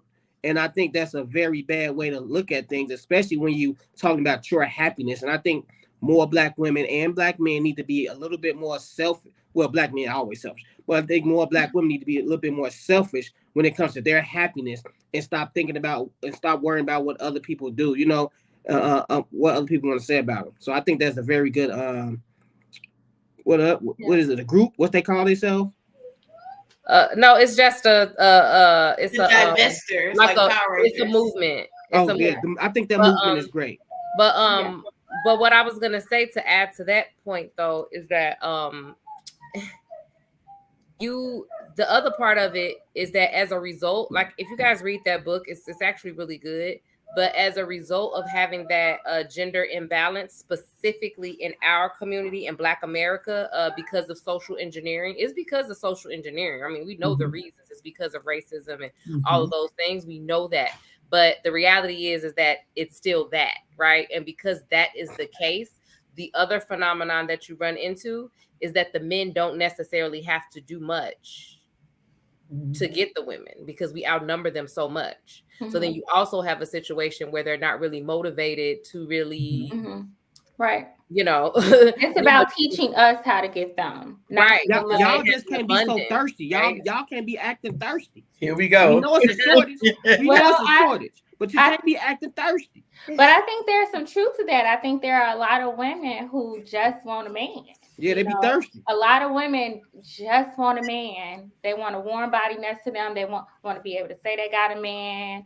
And a Black man specifically put up with a lot of things and with this that they shouldn't put up with. And so you do have generations of men who are like, well, look, she let me do it. Who are, and you can see this on like social media a lot, where a lot of the men are like, well, they generalize women, and they have these perceptions of women based off of their experiences, so it's like they're just, they're looking at what women have done in their past, Because oh, the she majority liked of the me for women this, is she acting only wanted thirsty. me for this, so that's what they, attribute to all women. So it's like, change me. Why I ain't gotta Right, like change. why do I have to change? There's so many more I can like. Yeah, Yeah. Like if exactly. I have access to more women than you even like that than there even men that exist. Which and they When right, you but think about the change isn't about their approach to getting a woman. The change is they not understand. The change is they approach on how to keep that woman. Because they it's easy to get the woman, right? But once the woman kind of figure the nigga out, like, well, then they leave them, and with no with a good reason. But the reason they have is really not a reason that a man is accepting, right? And because it challenges him to change, and he not going to accept that. So it's like, I just go and deal with another woman that's going to accept this until she doesn't, and then Until if she not, gets I it. go deal with another woman, and then they that's why I have these bad stories about black women this, black women that, because you dating the same type of woman, and they actually are good women. You just don't want to change to be a good man. I tell people all the time, the common denominator to your failed relationships and It's you. lack of connections and just poor relationships in general in your life, you are the common denominator. Like, I want to even ask, is it divestment, or are we just, are we practicing avoidance now? Because I think some people are just they are avoiding working on themselves. Like, if you are a black man or a black woman and you've dated like 5 or 6 people within the last 2 years, it's got to be some kind of light bulb that goes off in your head. Like, maybe I need to do some things for myself. Maybe I need to make some self change. But no, I'm gonna go join a YouTube group that talks about the benefits of me divesting from a certain community, and it's like. But see, Miss Jovo, it's not all things being equal, though. What I'm saying is that when you pull up the statistics and the culture that has been created because of the statistics, you can't say 1-1 ratio, right? So you That's can't true say too. okay, whether you're a black man or a black woman, it's the same environment, because it's not. Like, the environment is different for a black woman than it is for a black man. Like, the things that black or the challenges that they have are not the same, right? The black women are facing a different set of challenges, and they are actually facing real challenges on finding eligible men to be with. Like, that's it's like 1.5 million more black women than it is men. Yeah. So it's like, if And it's then you 1.5 gotta think million about more, then I mean, like I say, you just can't say it's like whether you're a black woman or a black man. It's no, because Well, that's why I said women that are more than that's why I asked, is it divestment for some people, or is it practicing avoidance and not working on yourself? Because I agree, the numbers are there, but you want to be careful. We'll get into it, baby. Yeah, because just like Darwin said, and I agree with Darwin, there are a bunch of guys who are dating where they're more apt to tell you about how black women need to change, or how women in general just need to change, versus, well, what are you doing differently? Because if you're the same man showing up in 7, 8 of your relationships, I mean, well, I agree with that too. I just think that we do have to take I know I feel sometimes we get emotionally invested in the topic in a way that we kind of separate the actual reality, right? The facts, the actual reality is that there is a cultural element of the fact that black women for the longest have been more loyal race-wise or loyal community-wise, which to their detriment to a certain extent for many different reasons, right? In a way that, like, on the flip side, black men have not. Black men are actually the most likely to date outside their race than any other man. And black women are the least likely to date outside their race than any other woman. So what I'm saying is, think about the environment that you create with that. It's not equal on both sides. Right. Imbalance, because there's already an imbalance number-wise when you have crime and death and things like that. There's a literal number imbalance. And then there's a culture of that being kind of the underlying undercurrent in behavior that is driven. So then, especially even if you get like college educated black men or whatever, they're still keenly aware that the numbers are in their favor. Right. You see what I'm saying? So their behavior is not going to be reflective of being competitive. They're not Right. competitive, and they have not been competitive for They're us the cream for of a the very crop. long time because they have not had to be. Yeah. So I want Right. to ask a It's I not see an what you're equal saying environment now. on both sides. You see what I Okay. mean? On one side, it's like, but that's why the things that you're hearing when they like, no, you need to keep accepting this. What you talking about? And we just like, nah, we kind of sick of doing that. I And they wanna like, ask no, a what do you question. mean? You've been doing this, keep doing it, right? Like, what you mean? So that's like the imbalance. You know what I mean? Where it's created this environment where it's kind of like we're just expected to. No, we think about the stuff that they even say. Why they fight so hard to be like, no other group is gonna want you. Only, you know, Oh, yeah. we, you know, and like that. You know what I'm saying? And it's like Yeah. it's just not equal on both sides in that Nah. way, right? So Now I that you put it have that been way. saying that for years. Like before me and my husband got together, I mean I realized that a long time ago. Like, why would I limit my? It's like I didn't even realize that I had just been socialized to just not even think about dating any other kind of guy, right? And then I'm like, why am I limiting my life to possibly find the happiness or whatever to just over something as arbitrary as that? Like, what is Right. it benefiting me actually? Like, what is that? So I Right. got a What were question. you You've gonna been say, indoctrinated Darwin? that way just to feel like, you know, this is what you do. Don't even look that way, right? Yeah. And then, like I said, you create an environment of men where they just like, yeah, you over here with us, you ain't going nowhere. We all good. You know? So when, I feel like if anything more, it can create a more competitive environment if more Okay. women would do it. so when you black women are challenging these men to change or to have some type of accountability, to look within themselves and make some changes, do black women actually have the patience and the understanding to see these men through to the changes? Because I'm just saying this because with my experience with my wife, she had a lot of patience with me. And she used to tell me all the time, like, you need to look within yourself. You always talk about these women that's doing the XYZ, you still getting the same women. Maybe it's you. And she challenged me to do this, and I did that. And I think the only reason I'm able to see things a certain way, sometimes I still have problems seeing things, but she still, you know, understanding with me. But she has patience, and she allowed me to mess up and didn't, like, even if she like got on me, she explained to me like what's going on, and like she was my counsel. And I think a lot of black women, they always telling the man like, you need to do this, you need to do that, but they don't walk them, help them through it. And I know y'all gonna say, well, we don't need to, they grown. But if you want to see someone change and you know they don't know how, and they don't even But understand what's are going on. men receptive to that? Are they Are motivated? they to change? receptive to a woman telling them, oh, this isn't right? Because from what my interactions with a lot of men on these social media platforms is that no, you need to be quiet, listen, you're wrong. Let me tell you how you wrong. Right. I think that's A a lot of them specific, are not but no, I receptive think that's to a being specific wrong group that you're themselves. talking about, though. So what I'm saying is that's a You're specific talking group about guys outside of a specific group. yeah. So you like know. me, like if I know I was able to see some things, and I'm able to take advice from women, and I'm able to see the flaws in I myself. think you more able to take advice from me specifically. You can't just say women. You wasn't out here just taking advice Well, from women. Janelle also, women that I respect. Right. Yeah, but that's Well, I don't know how many men But how are many that women have way. you? Okay, but how many women have you dated that you had that type of respect for that you actually Not a lot. Exactly. That's what I mean. So you can't just be like. So were those women supposed to sit there and hold your hand and be patient with you? I didn't expect them to because I didn't want to. This the thing. I didn't expect them to because I didn't want to be with them. So I didn't care about changing. Like right. So then how do change for you?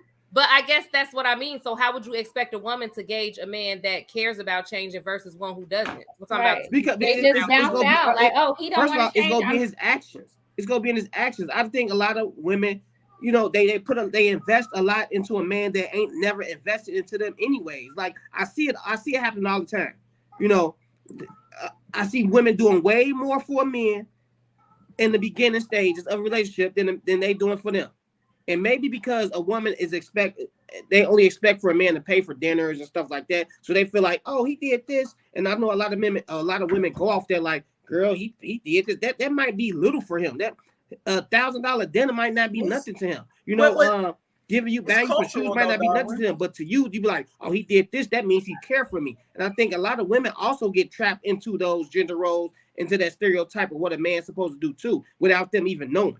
Because I don't see how a lot of women be falling so heavily invested into these men that's not doing nothing, not making no sacrifices, not doing a lot of things for them. And I think can it's see just why because they do it. I can just see why they told do you it. because there's not any competition from men. So those are the men that are showing up by and large Right. because the market is in their favor. And then so some basically, women, Darwin, some women Okay. are not taught on quote unquote how a man is supposed to show up. Like, like when I met my husband, I was what you call green from the farm. I was very green. I was 18. I was, fresh, never been away from home, go off to college, bam, hey, it's a dude. He liked me, So it's really about what you're taught, because I think some women, they don't get some of the lessons that we've talked about on the show that we feel like our sisters should get, about self-worth, self-esteem, that there are certain things that you should be getting when you're dating a gentleman or a man or whatever. Some of them are not taught that. So then when they meet these guys, they all excited because some of them are getting the attention that maybe at home they didn't get, or, I know women who grew up in single parent homes where it's just them, maybe their sisters, their mom, where the mom maybe didn't even date while they were living at home, and just the sheer, presence of a guy in their life, they just get excited. This is different. And so then when you're excited, it's like, well, you may y'all not should be know so how excited and thirsty. I don't even think that it is different. A lot of times we do continue. I mean, I'm sure Ms. Jobo, being a therapist, we continue patterns in our adulthood from our childhood. So it's we not do. different. That's A what lot I'm of it is the same. So you said a lot of women didn't learn it. Where they gonna learn it from? They did. Right. What do you mean? We're doing the same thing. Like we're picking the same. What do you mean? We're Well, I mean, I guess what I'm trying to say Pressure is bust pipe. you kind of just going into stuff. You kind of going into it blind, like we do most of our new experiences. Some of us just kind of. It would be even better if we went into it blind, but we're not going into it blind. We're going into it with these set of things that we have been taught from our childhood, or right? expectations, By seeing the relationships that are around us and then continuing those patterns of behavior. Like, let's not try to act like this is not a pattern of behavior where a piece of man is better than no man. Like that's culturally. It's cultural. So I just found it hilarious that now in 2022 we look at this particular generation and turn around and be like, why are you women acting like that? Why would y'all be accepting this? And it's like, and especially you, sir, I know your daddy, so stop it. What do you mean? Why would women accept it? I think Who that you talking we have to? in order to fix it. Yeah, in order to fix the problem, we got to name it, right? So we name the problem, and at some point, we got to try to move past it and say, okay, well, yeah, mama didn't show you a good example of a woman, or daddy didn't show you how a woman's supposed to be treated. But now it's like, okay, after so many years of you dating, you got to learn. You got to learn from somebody, whether it's a book, a podcast, a friend, or the old lady down. You got to learn from somebody. And that goes back to what he was asking, though, when he was saying, why don't women work with me? And it's like, no. And over time, you're going to start to recognize patterns earlier, and you're not going to just keep trying to invest all of that time and energy. But no, what I'm saying is, I understand the disconnect that black men have with black women. But what I'm saying is, if y'all want to see a change, it's up to y'all too to help with that change that y'all want to see. Y'all want to see it. Y'all want black men to change. Okay, y'all want black men to change. Wait a minute. I can tell you, all of us ain't gonna be Oprah. I'm sorry. That's cool. That's cool. But if y'all not willing to go the extra mile and to put it out, then but that's not even fair to say we're not. But y'all want to change. Talking about that is not fair. Darwin, do you know? So hold on. Is it in your estimation that black women have not been doing this for generations? I don't know because I don't see the behind the scene and how a black woman is talking to her black man to actually get him to understand things. What about your grandmother? What about your aunt? Do that, but listen, you already know how I feel about these old people, so we're not about to go there. What you mean? What you mean? What about what you mean about them? I'm saying when you look at them, would you say that it was just that they didn't, stick in there long enough with their men to help them through it? And that's what I'm not happened. talking about the time. I'm not talking about the. I'm talking about the effort that they put in. Like what? Like how are you Would trying you to say get this change out of the man? Like I'm just not talking about the patience. I'm talking about like the understanding. Like I see a lot of black women just bashing. Like you're not about to get the way. I told you this a long time ago. The way a lot of black women talk to black men, you're not going to get a change or no reaction from them. It's just not going to happen.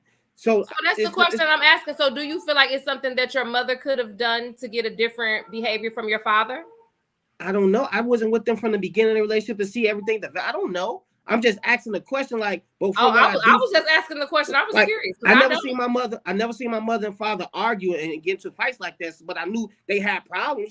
But you know their personality. So I didn't know how they handled it. I don't know how they handled it. I know it wasn't good. It was bad. No, I get that part. I'm just saying, knowing what you know, do you think you can say, well, the way that my mother could have maybe spoke to my father that would have changed his behavior, knowing what you know about your father and his behavior? I don't think the way she spoke, I think it's things she could have done and demanded. And like you said, like, man, y'all need to just stop doing shit. Like pressure go bust pipes. The nigga go either leave in a year, or you can allow him to keep doing shit for 20 years. Like if you stop doing certain stuff, that man's gonna. So I get what you're saying in the sense of, okay, let's say you have a man who has shown you in one way or the other that he loves you, he cares for you, but he has these areas where he needs to work on. He's not working on that. A woman, even if he's like super stubborn, he ain't trying to hear you, stick it out, right? I agree with that. But that situation is different from a man who's just like showing you he really just don't care. Or well, my thing is, what is sticking it out looks like to you? Sticking it out can be like, I'm just gonna keep letting him do what he do. Or sticking it out can be like, I'm about to change some shit, and if he don't, I think a lot of women do that, but some women have a hard time distinguishing between the man that's worth it. Y'all, these women still be boning the niggas. He still come home boning. You know, I agree. Cooked meals. He's still getting cooked meals. They need to leave. They need to divest. I guess my question is, what's the difference between sticking it out and coming to a compromise and then enabling? Because these are all different words, and I think sometimes people think these words live in the same house or on the same street, and they don't. Because when I hear the word "stick it out," I hear. Like I tell people, people do not have to subscribe to your behavior. Like they don't. You can do whatever you want to do as an adult, but people are not obligated to stick around and deal with that behavior. That's why we got jails and prisons. That's one of the reasons why they don't have to. And I'm just saying this because the message I'm getting right now is, we have to stay with these black men because there's a shortage of them. That's the message I'm getting right now. And that's not a good message. I don't want to hear that. You know what I'm saying? Like, we got to I said the opposite of that. No. You said the reason because black women is it's a shortage of black men, right? Mm-hmm. So that means the black women will stay with the pizza boat man instead of being lonely. A lot of women do that. So that's my point. Like that's, and I'm not saying that y'all. And that's what divestment is about. It's about. I'm not saying y'all wrong or something. I'm not saying that the message is wrong, but I'm saying that's what I'm hearing when y'all say this. And I'm not blaming y'all or nothing like that. I'm just saying like that's just fucked up. That right. We're not saying that's what they should do though. No, I'm not saying that neither. Right. I think you're saying that's what I'm saying. That's the reality. Yeah. Yeah. When I'm saying that reality is fucked up. Like just to think about, like, damn, these black women have to just deal with the bottom of the bottom just because it's a shortage. And what I'm saying is that message right there. I'm not saying that you're delivering the message or you made it up. I'm just saying that's fucked up for me to hear that. It triggered you, and you was trying to. I feel sorry for y'all. Basically, what I'm saying. I feel sorry for y'all. I understand you. But I feel bad for y'all. That women have to be like how Cannon was with you and willing to kind of go the right. What if she's holding him down? So all we were saying is that there are women who go to distance, but we have to decide like when that distance stops, like when we got to put a stop on it. And then some women don't know how to distinguish between the man that is worth going the distance with and the man that's not. Like I've heard married people talk about how, they have really rough times, right? And some husbands will be honest, I put her through this, that, and the other. But that was a man who was worth worth all the investment, But then there are some men who will just run you dry, and they have no desire to change. But that's kind of what's problematic about that expectation anyway, right? And it goes back to the conversation that I always have a million times about the way we're socialized and the way we socialize these boys versus socializing these girls. It's like we already putting the onus on women from from when they're like, at some point you're gonna have to help this man figure out why aren't we? Why you can't help me out? What if I got a bad attitude? It depends on what it is, and I agree with that. Right. No. What I'm saying is that we should be socializing these boys to manage relationships better, just like we're socializing girls. We shouldn't be socializing them like wild animals, right? Like just run off and do whatever. And when like I say, when they become adults and they get into these relationships, then all the emotional labor ends up being on the woman, and she's been socialized all this time that's her responsibility. And it's like that's what weighs it down. You know what I mean? It's like, so we need to do a better job socializing these boys to be in relationships. And that's why I don't like all of these all of these arbitrary masculinity conversations and all of this stuff, because that's a lot of stuff that ends up continuing to cause that problem, because that's the stuff where we tell boys, no, boys don't cry, you don't do this. That's why they don't know how to hold a freaking conversation. That's why they don't know how to tell you how they feel. And then we wondering why they can't be in relationships like that. Like that's why, like, you can't socialize somebody that way and then think they're gonna hit 30 years old and all of a sudden know how to talk about their emotions and to socialize in this situation like this. It's not possible. Right. No. And it's like, so we got this double talk where we like, oh no, masculinity is this, and we want boys, the men, to do this and then on the flip side, we're like, no, but we want these marriages that are going to last. Not like that. It's not going to. It's not going to. Yeah. It's not sustainable for women, and women get a lot of flack for divorcing men. And I'm not pro-divorce, but I'm also like, I get women who end up divorcing their husbands because it's like, I don't know if I could deal with a man who's constantly stubborn, never think he's wrong, cheating on me, not appreciative. I know women who have been married, and I know people who have happy marriages, but then like I met this one Hispanic lady. She was just like, I'm tired. She's like, it's like she was complaining. She's Hispanic. See, that's my issue with this divestment thing. He just expects me to do things for him, and it's like, yeah, that's your duty as a wife to do certain things. But I think that a lot of times women, they're doing, and then like for instance, this one guy, he was like so upset, like how dare she be mad because he didn't think of her birthday. It's one day. But then am I thinking it's like it is just one day, and your wife for 365 days of the year is thinking about you, catering to you, doing everything that you need her to do, and you can't take one day to do something nice. So it's just like, I get what you're saying, Cannon. It's like we're socializing girls to be a certain way, and then we're not teaching the boys to have good relationship habits, and then they become grown men who think that nobody's supposed to leave them. Nobody's supposed to divorce them. We're supposed to just stay there and stick it out because we said so. We got all these men talking about divorce rates, and women are, they don't want to get married because women are divorcing them. They never think about, well, what can I do to help get this marriage stay together? And so I think women are sticking it out. Women are, and then, once you start investing, then what do you become? You nagging now, you're tripping it. So women are doing that. I think we have to be smarter with who we invest in and take red flags so we're not in a relationship 5, 6, 7 years down the line and we still got this man who's doing the same thing that he was doing. Y'all are in a lose-lose situation, women. Well, it's over with for y'all. I think no, I don't think we're in a lose-lose. I don't either. I think we're in a transformative period. Well, y'all I think we are all molding and changing, because if we all leave black men now and go get Indian men, we could run into the same pathology, and that's not going to help anybody. It's just going to be an Indian man. That's why I say that. But that's why I say I think that it's important to make the distinction that it's not saying, these men are better than this man. So it's open up, and it's just numbers. Of course, the more people you are open to dating, the more likely you are to find someone that maybe fits you. That's it. That's and all. it's just not so saying, hard to believe that it might be this other someone race man, outside you're your gonna have a race beautiful that you life. can be Like happy that's with. not what that's saying.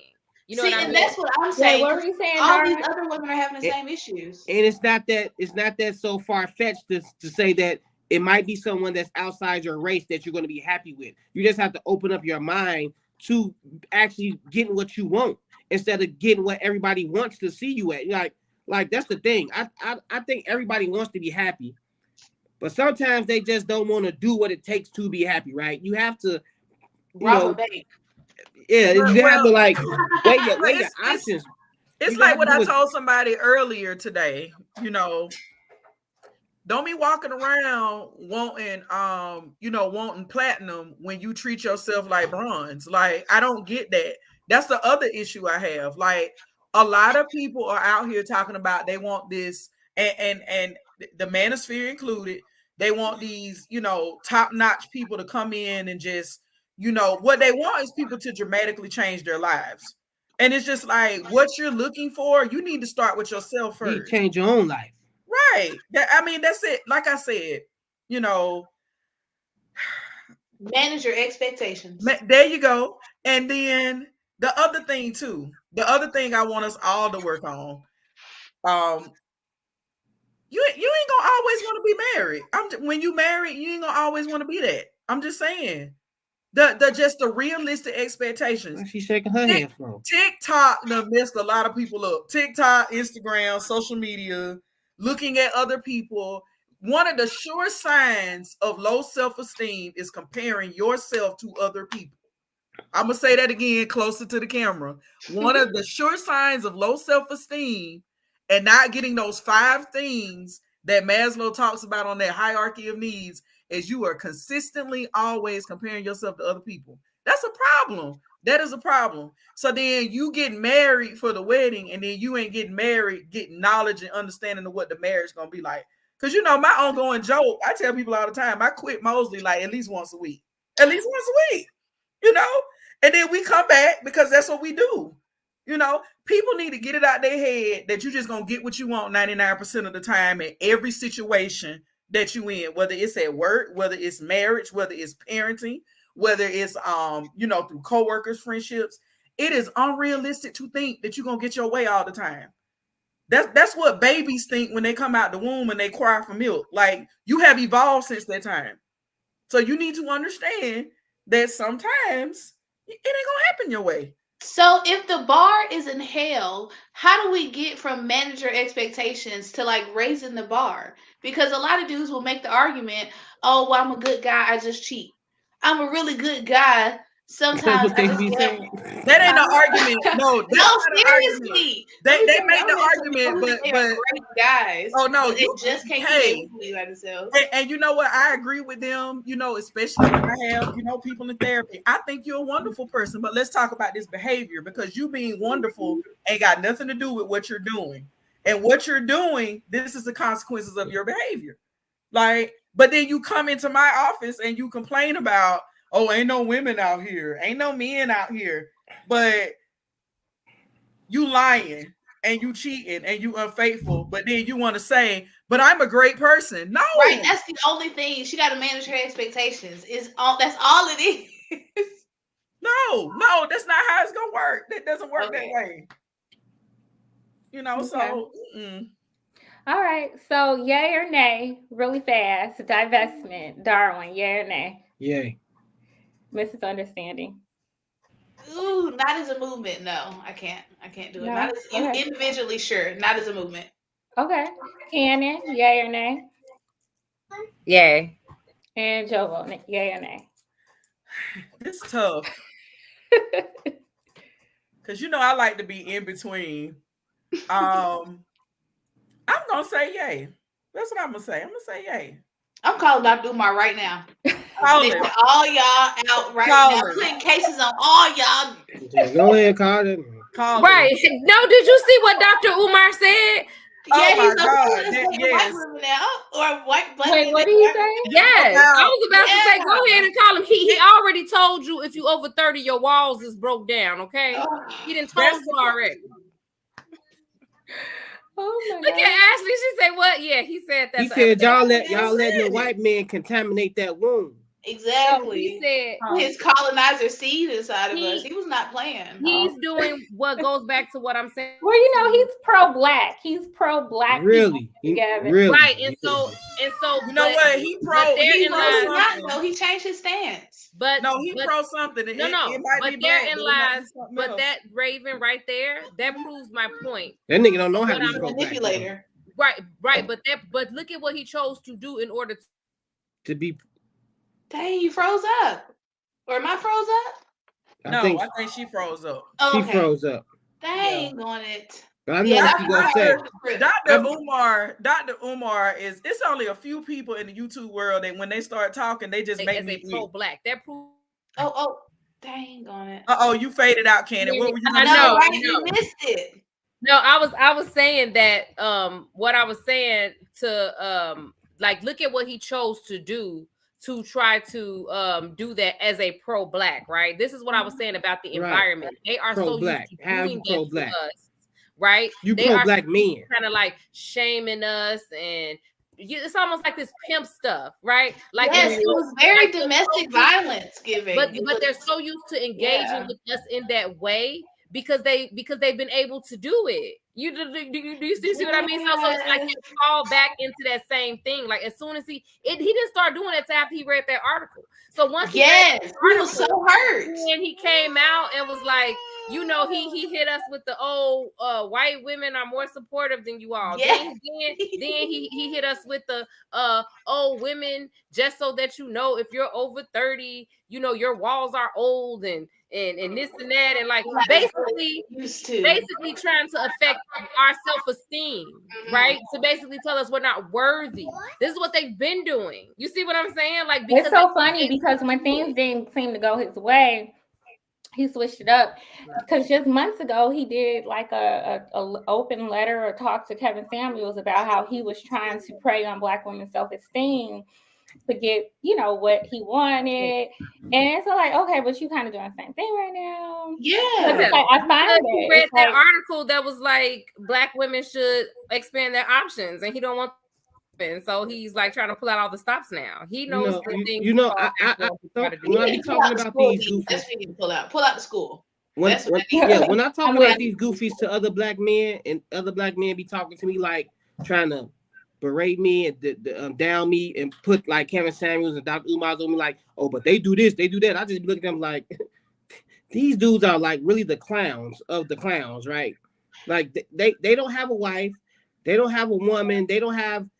Like my thing is like if you don't have a Black woman to like you the one doing something wrong, right? You talking about these Black women that you call that you say is doing XYZ and they wrong in your eyes and they wounds is contaminated and this and that, but you act like you just so you this and that.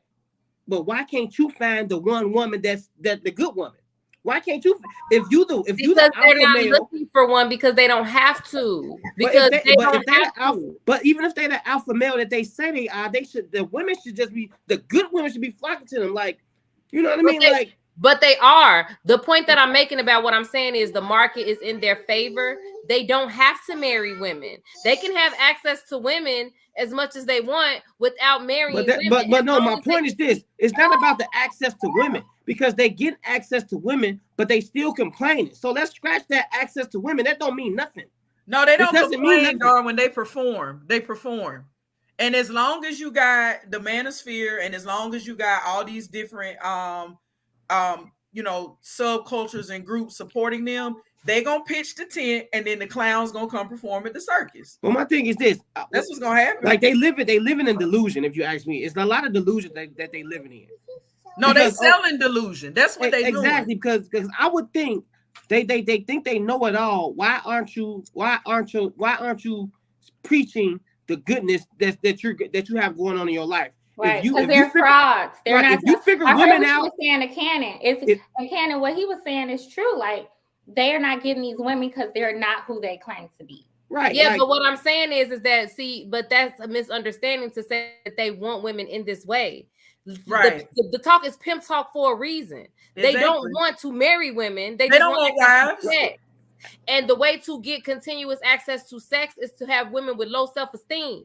Right. So that's what the goal is. The goal is not to get wives to marry and have these families. That's what is cloaked in order to continue to shame you, in order to keep your self-esteem low, that you will let me do whatever I want to do to you, and then discard you, and then keep shaming you, and keep rinse, repeat, whatever. But that's why I said. But that's why I said they clowns though. Sorry, I had cut you off. Go ahead. But that's why I say they clowns though, because as a man, I cannot keep sitting back complaining about women and what women don't do and what women and how women can't act, because I'm gonna look like the failure. Like if I'm looking for a woman, if I can't get a woman to get on my page, that means I failed. But in their eyes, they feel like it's just no good women out here and y'all just do it. No, they don't. Okay. Let me put it like, this way. oh, y'all I'll give you a prime example. I don't know if any of you all are familiar with Nature Boy. Yeah. Right. He's a prime example. Yeah. He should be in jail. I hope he's already in jail. Oh, he got arrested yesterday, girl. He got locked up. He right there in DeKalb County, girl. Yep. But Nature Boy, I'm even looking for him, but I didn't know they found him. That Nature Boy Rick Flair SWAT came right up to his house. But Crazy. the reason why I brought him up is because what I'm saying is that how many women does he have in his house? At least 8.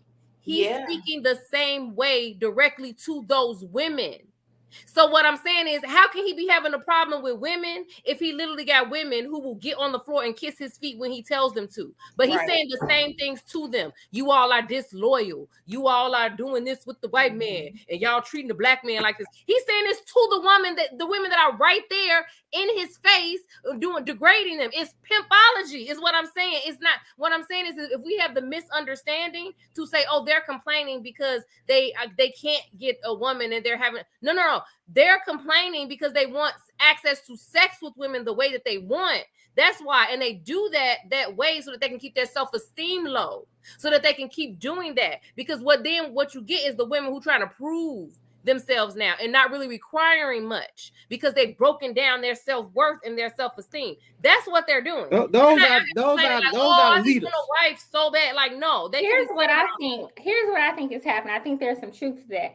I do think, though, that some of these men want to get married. I just think that now they're done with, screwing around, bed hopping, going to this woman, that woman, having the fun, doing all the things that society told them to do, sow their wild oats. And now they are at a point where, you know what, I'm getting older. I want a wife to come home to, or I want kids. Some of them just want kids. They have no luck. Legacy.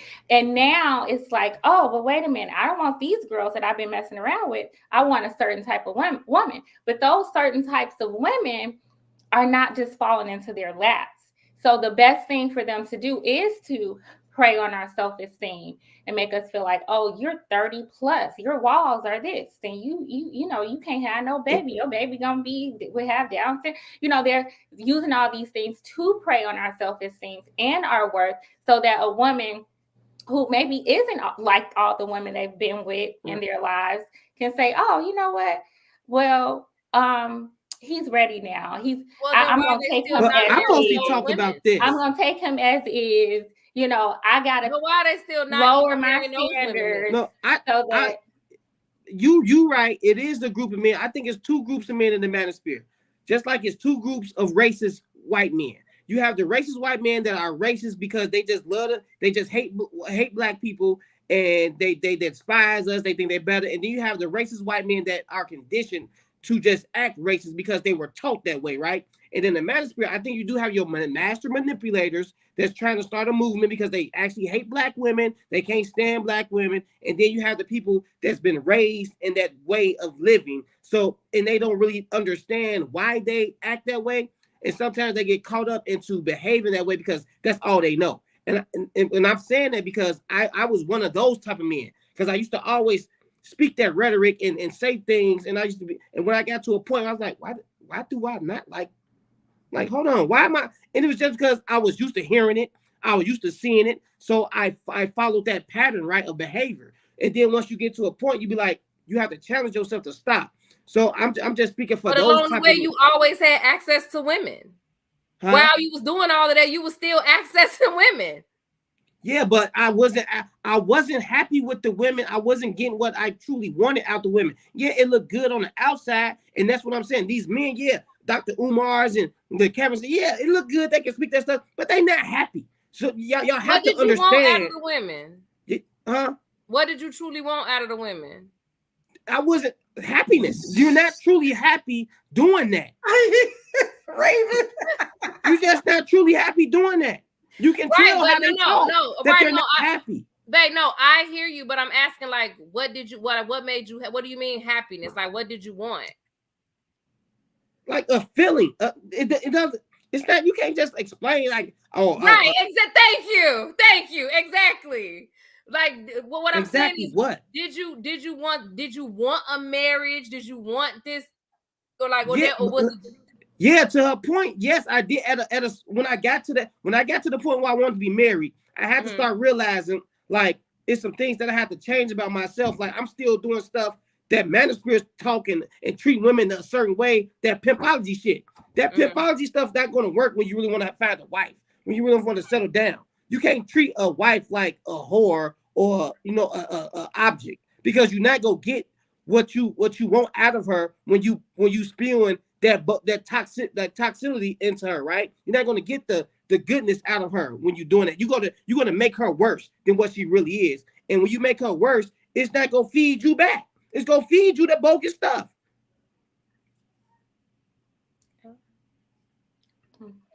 Okay. I want to know what Raven was saying. I know exactly what I was saying. Sorry, with a cool end with a chi. Exactly. So okay, if y'all think that makes men like that's not happiness. Come on now. It's extracurricular. We've been saying about 22 shows, and y'all been telling us we got different sex drives, we got different needs.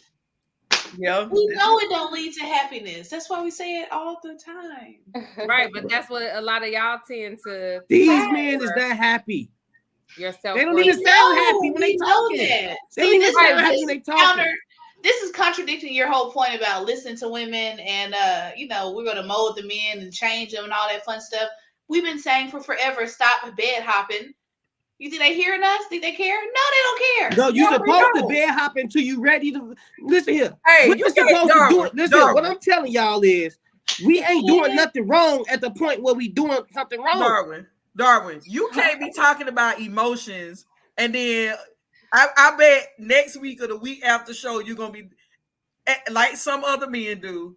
You start connecting everything to your genitals, and it's just like I can't with it. Like I've got to the point where when these conversations coming up, I have what I like to call I get into my cannon mode, where it's like here we go with the because they take everything to my genitals. Everything goes back to their genitals, every single thing, right down to what we doing. And that whole, y'all are supposed to be cultured and make great decisions. Meanwhile, we just these wild animals running around, and y'all got to know that submission gonna tame us and all this. And I'm just calling BS on it, like for real. If you single, and a woman's supposed to like she can bone who she want to bone while she's single. You can, but we're not promoting that you should be boning whoever you want to bone. Exactly. You can listen. Me. I'm just speaking for myself. I don't know what all these other men do and how they want to define y'all when y'all do certain. I don't care who y'all boning or what y'all boning while y'all single or not looking for that marriage or stability. And what I'm saying is when I was single, I was gonna do what I wanted to do. Point blank. Let me put it this way. That's just like why I really appreciate Themis's channel or whatever, because what he said on his channel one day made sense. And I think a lot of men specifically need to hear it. And I never heard it articulated that way. And I never even conceptualized it in that way. But he made a good point. When behaviors are muscles that you build over time. So if you spent 10, 15, 20 years building up a muscle of not having discipline, lacking discipline, then it does not make any sense that you think that just because in your mind, you're like, okay, now I'm ready to settle down or whatever, you're still going to have all of those same behaviors that have built into your muscle memory of yourself over this time. You were not preparing yourself. That's my point of saying you was patient. That's my point of saying You was patient with me. You was understanding. You knew how to talk to me in a way that helped me realize my flaws and stuff. So I understand that, like patience. You not go cut out behaviors just because you say. No, what I'm telling you is that you should look in the mirror and say that maybe if you would have started to have more discipline before and teaching yourself those behaviors, then you wouldn't have had that problem. Is what I'm saying. That what I'm saying is, if you want a certain result, then you have to know that you there said are teach myself. I had a daddy. I had a daddy that was supposed to teach one me of them is going to be discipline. You can't be like I can be undisciplined the entire time from when I'm. But we do understand that I had parents and I had a father who taught me my behaviors from little. So it's not like you just. I'm not gonna teach myself behaviors. No. Until I can teach myself behavior. I didn't say that, but what I'm saying is that we're having a conversation now, general, right? And again, we have sons, we have children. What I'm saying is it's important to not say things like you're supposed to just be so undisciplined through your 20s. No. You have to teach them that discipline is not something you're just going to wake up one day and have. It's something that you're going to have to develop over time, and you need to be aware of that. Now, whether or not you choose to do it is going to be on you, but at least I'll let you know. Oh, okay. So you said don't act on your sexual desires. Exactly. Why not? I don't agree with that. No, use some discretion. Like what's okay, use the discretion. But if I'm single and I want to bone a girl, I'm going to bone a girl. I'm not being like, let me be disciplined. And then once you decide to be married, you're still going to bone a girl when you want to bone a girl because you're so used to doing here's the thing. Okay, so bone a girl, but okay, wait a minute. Is she a girl that is she clean for one? Is she clean? Do y'all think about that? And then are you boning a girl and leaving her alone, or are you boning a girl and you continuing to date her and spend time with her and develop these relationships that are dead end relationships? And is now she on birth control? You bringing on all her drama and now you're forming a perception of women because you've been engaging with this woman. And then, like Candace said, is she on birth control? Are y'all using protection? Is she gonna come up pregnant? Because it's like you gotta have some discretion. It's one thing to have fun, men gonna do it. But here's the thing, like you gotta have some discretion, and you have all these men. Y'all are just got a lot of bottled complaining about women ain't this and women ain't that because they didn't have that discretion. Darwin. Y'all was just so y'all mean to tell me y'all women just be walking around want to bone men and y'all be like, well, no, I'm gonna use some discipline today. Y'all are crazy. Yes. Y'all, so y'all condition society. No, it's not y'all need to stop all that movement shit. Darwin, it's not y'all. It's called understanding that there are consequences to my behavior. That's what it's called. No, y'all spoiling men. Y'all making us think that y'all ain't boning. Y'all just don't want to have sex. That's why I think y'all don't but y'all think that. Darwin. Y'all need to let all the men know that y'all want to bone. Darwin, y'all trying to walk around like, no, I don't want to bone. I have discipline. No, it's under certain. Y'all need to just start boning. If you all think about it just from a physical or a sexual aspect, I might meet a fine man that I'm like, oh, he's hot, but it's physical. Maybe one day, but in the current circumstance, no, because there's a certain level of discretion that I personally have, and other people, might have too. So he could also be trash. He could be trash. Why would I? Exactly. He could be. Crazy. You won't know unless you do it. Untrustworthy. No. Darwin. Just because you can, Darwin. Just because you can do something, don't always mean you should.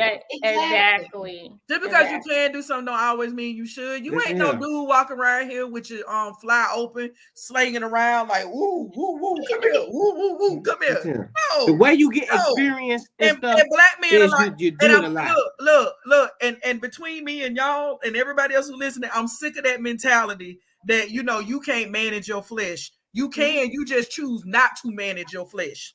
Let's just talk about that. No, I'm managing I was managing my flesh. Darwin. Why do you own everybody you want to own? Why y'all keep acting like it was a mistake when people are single to be boning who they want to bone? That's not a mistake. That's not what we're saying. Nothing bad. What we're saying is go out there and bone and open your legs, but do not come in my office or come to Cannon or come to anybody here complaining about the consequences. That's like with men who have multiple children by multiple women and then they want to talk about the women they've had the kids with. And my first statement I tell them is, you laid down with her. So what does that make you? Because you can't control what she's doing. You can't control the kids because the kids are still here, but you can control whether or not you unbuckle your belt unbuckle.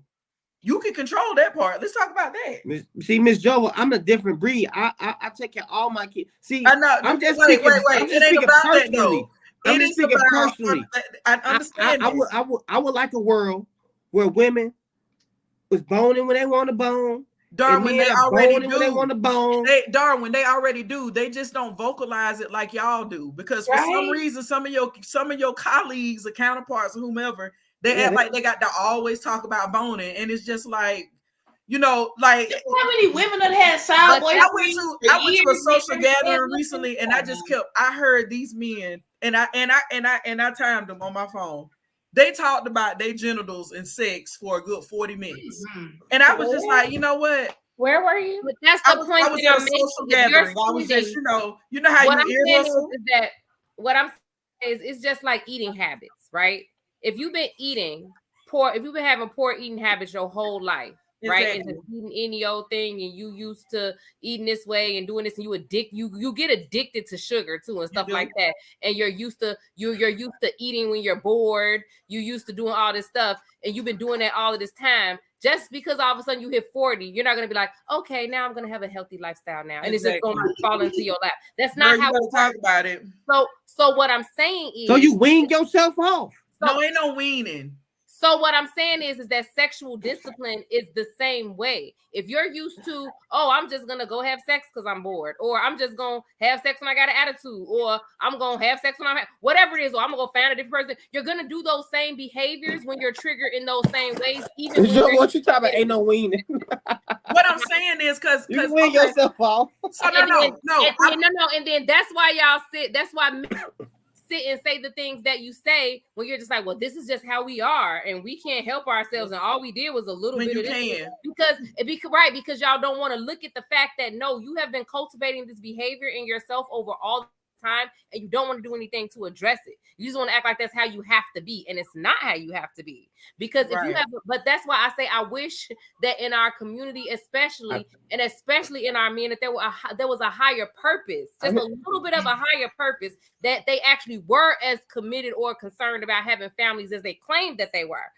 There's a commitment that you have to make in order to accomplish that. You can't be out here doing any old thing that you want to do and then just think all of a sudden the community will come together in these nuclear 2-parent households all of a sudden. Y'all asses is how fuck. it works. That's all I got to say. Y'all asses is fuck. No. Women is fuck. Hey, it's over with all that stuff. Darwin, you said something about weaning. So there's a class that I teach called Smoking Cessation where I help people kick nicotine. You know what the biggest mistake people make when they're trying to stop using nicotine products? Pick up another addiction. No, they go cold turkey. That is the biggest mistake. Yeah. What we need to teach people how to do is set a goal, set a time that's realistic where you know you're going to be done. Yeah, right. And then take baby steps to work towards that time. And then, because there's. So we going back to my question: are y'all gonna wait around for them baby steps? No, we don't have to. Some might choose to, but there's no law that y'all waiting around for all the other shit. Y'all let the niggas do all other types of stuff. Might as well help them do this addiction. No. we don't have to. Some women would. Some women don't. She just said you do. You only got 3 men to pick from in the whole wide world. So you do have to do it. You have really. No. Yeah, 5 men and 3 of them is in jail. And my husband, and I don't even pray. Lord help him. Look, you don't pray, I'ma pray. Where my man? Y'all gotta stop sending these messages to these women act like they got choices out here. Y'all just said they don't have choices, so stop trying to act like they can be picky. If you ain't got choices, you can't be picky. Anything and anybody women do have choices. You just said they didn't. I said amongst black men. That is not the same as saying that they have no choices. Right. That's a clear distinction, sir. Well, you just black women ain't about to be they more loyal to black men. So obviously, I didn't this rule. I didn't tell y'all to be loyal to black men only. I didn't tell y'all this. It's a whole Yep. movement. It's a whole new movement Right. that Oh, it's started. new. So It's 2022. All right. yeah, that's what we were talking about, the divestment movement. I know. Right. That shit not gonna work for y'all. Do you see? No. Do you see? Do you see him falling? No. Do you see how? No. Do you see how deep the indoctrination is? I do. He's falling back into it. Do you see? Hey, no, I'm for it. I'm for it. I'm pro for it. But I've been just take whatever you can get. But what I've been preaching to y'all, and all of them. This man married. He got a whole wife right here, and even it's the name. How long I've been preaching to y'all that it's over for, but it's over with it. I've been saying this every show. I say y'all asses. I don't see no hope for the black men. I've been saying this. It's not over. All right, with black men it is. Go get you a white man. Well, not you, Miss Jovo, you good, and not you, Miss Raven, you good, and may not you. But Ashley, you might want to consider a white man. You see what type of problems these black men is giving these black women. Lord. I don't know what in the world. Hey, when Darwin does his segment by himself, hopefully it's not going to be love connection or anything like that, because I don't know. For me, I say divestment is an option. If divestment means exploring options, if it means exclusively date outside of your race, I'm not with that. I think people who think like that have some issues that they haven't addressed. Because if you can't find, it is hard to find love within the, our communities, because we have so many issues, right? And then, like Hannah was saying, if you're a black woman, the odds are just not in your favor when it comes to numbers, right? So it's difficult. But to just say, oh, I'm not going to date these people in this race, as though there's not a possibility that you can meet somebody, that's indicative of you having kind of some internal issues. So I would say, so it could be self-hatred. It could be a lack of a realization that maybe you are the problem. It could be your bad choice making. It could be you're not being open to, like you say, you're being open to the people in your race, but are you really being open? Are you, like for me, I know for a point in time, I wanted to date, but all I did was work and go to school and come home. And go to church, and that's all I did. So it's like, you know what I mean? So it's like you got to be open to and available to, to find somebody. But to just be like somebody at the church, exclusively date outside of your race, that's weird to me. I don't understand people like that. I think people like that, men and women, got some internal issues they need to deal with. But as opening up your options, I say, yay to divestment. Mm-hmm. But so everybody say yay except for misunderstanding. She racist. If you want to chime in, go ahead and call in. We'll take a few calls, but we are officially in the after dark, or in late night with the ladies' room, or in the ladies' room, I should say. I'm sorry, I'm tripping up my words. When I start doing that, y'all know I'm tired. So late night in the ladies' room. So I'm gonna open up the floor. Late night in the ladies' room. I'm live from Vegas, baby. Oh Lord, that's why. This is why the foolishness is happening. I told y'all was gonna be in for it's all connecting together. Okay. I get it now. I get it. She warned us. I get it. All right, I told y'all. You get the glasses on. Like, I mean. That should have I was gonna say something about the glasses. I was like, where did it's like, okay, so it's like in Atlanta, we see, dad, Darwin, husband, right. He got on the ball cap, look like he been running a few errands, whatever. Right. Then we got this Darwin. We got triple OG times 100. That's Bishop. That's Bishop. Oh, yeah. Oh, okay.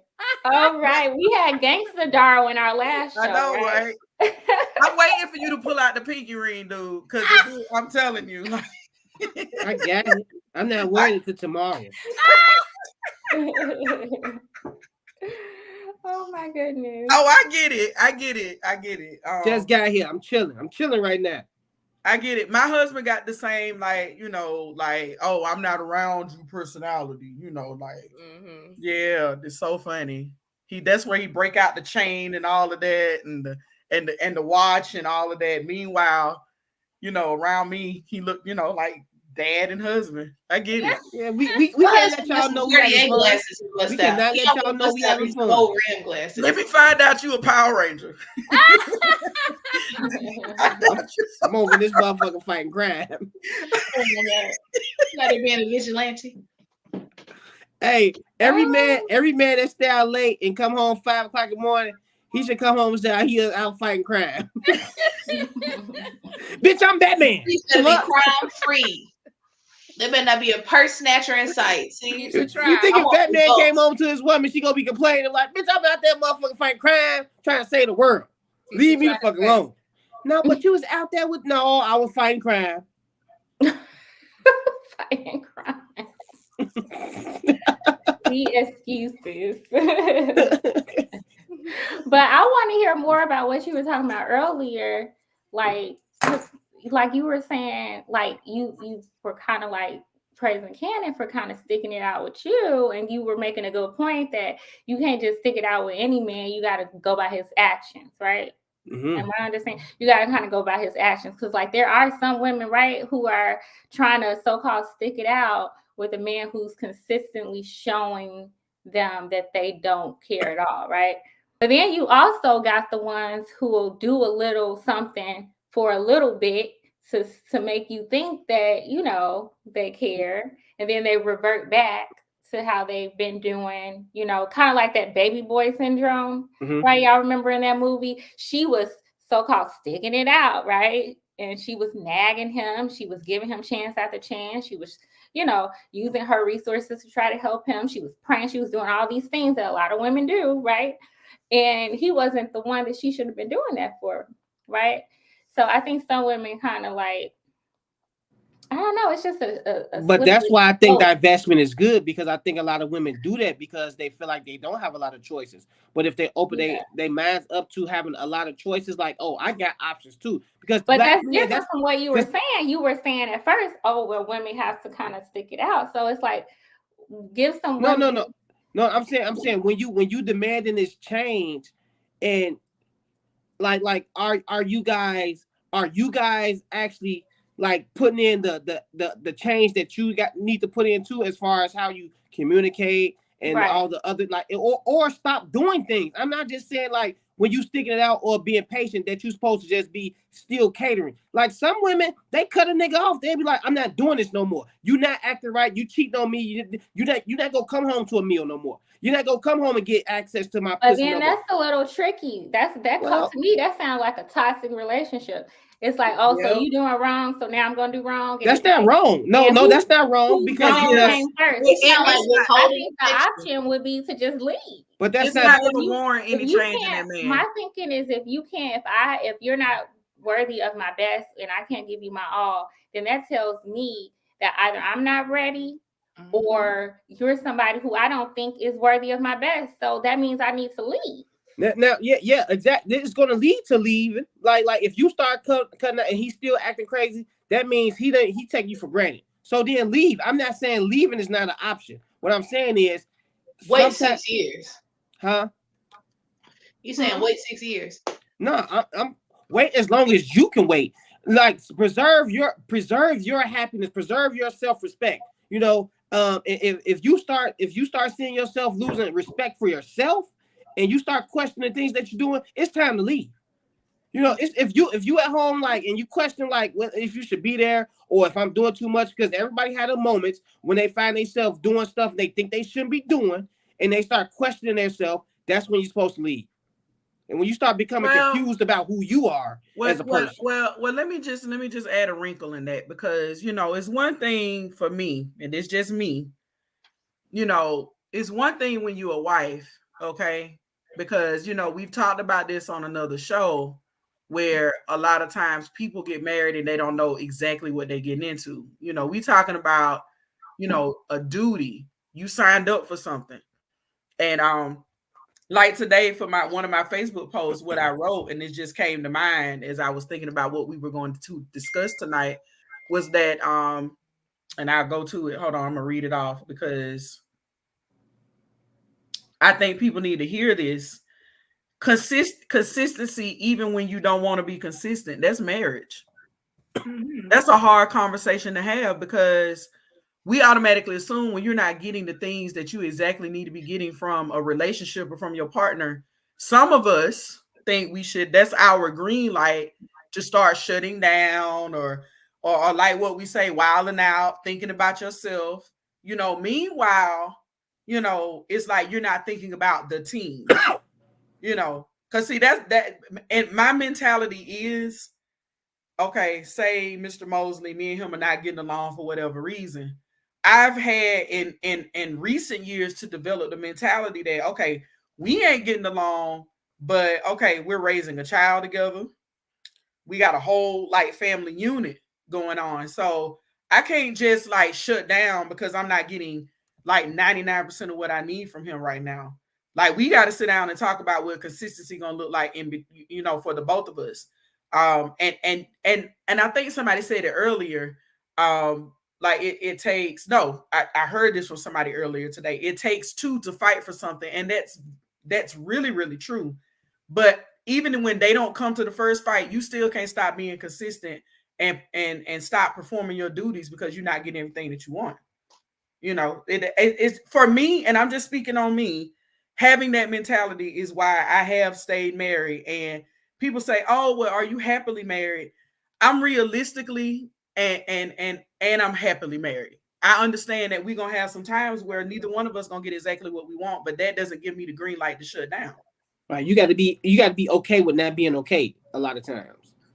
Or not even that, just I tell people there's two different types of problems. It's like the candy, now and later. And most of the problems that we face are later problems. So sometimes we just need to step back and kind of sit and be uncomfortable for a moment to realize what our next move needs to be. Like sometimes you grow from being uncomfortable. You don't always have to fix everything that comes in front of you.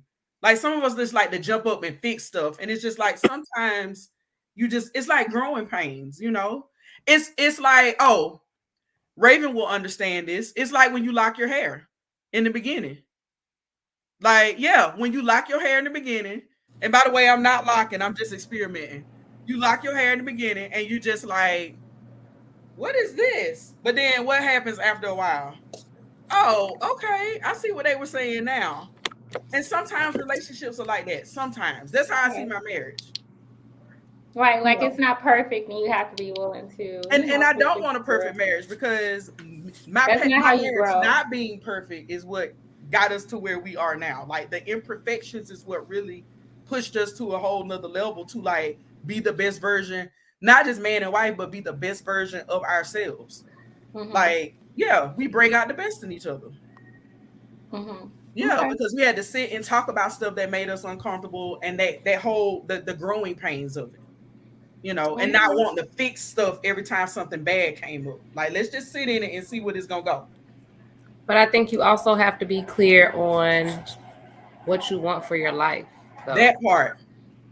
Like you Yep. have to be very clear on what you want for your life and what Yep. you don't want for your life. Mm-hmm. Like you don't have to um accept anything from anybody that you don't see as your life, because like you have your own life to live. Like everybody got their own separate life and experience to have. Mm-hmm. And like she was saying, you don't have to be long suffering to Mm-mm. accept things into your life that you don't see for it, and can't nobody make you feel bad about it.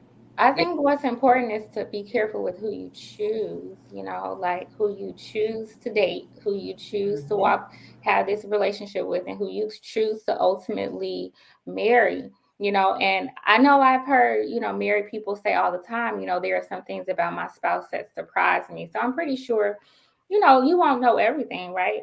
But there are some kind of what I call like big ticket items or some, you know, big signs, big red flags that you can't ignore, Right. like temper. For me, temper is Mm-hmm. one, how you communicate, when you're upset, how you solve problems. Like, so many things are important. Do you get real disrespectful when you're mad? Like, those types of things are things that I think about.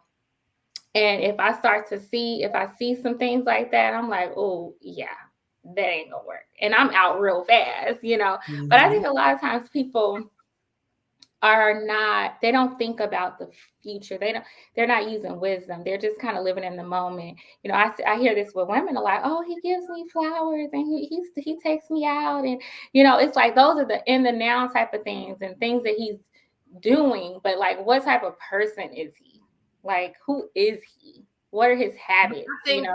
that, And so those are the things that I think sometimes people don't evaluate. I think that get can serious. happen to a certain extent, but I'm not sure if that's what it is, right? Because I think even the stuff that you brought up to a certain extent, again, at the end of the day, these men are only socialized to express anger or to express certain things. So I think certain things, to a certain extent, you also come to expect because you see it too often. You see it too often. Like, where are you finding these unicorns where you're like, oh, this man is expressing his emotions in a clear and concise way? Like, no. A lot of them are socialized to anger is the only thing that is okay. Well, I think that that's true for a lot of men, but I do think that there are some who have like some maturity. Right, but you just said a lot of them, right? Yeah. So what I'm saying is that when it comes to saying that people aren't thinking about it, all I'm saying is I don't know if they're not thinking about it so much as looking at it as par for the course because it's so prevalent. Oh, okay.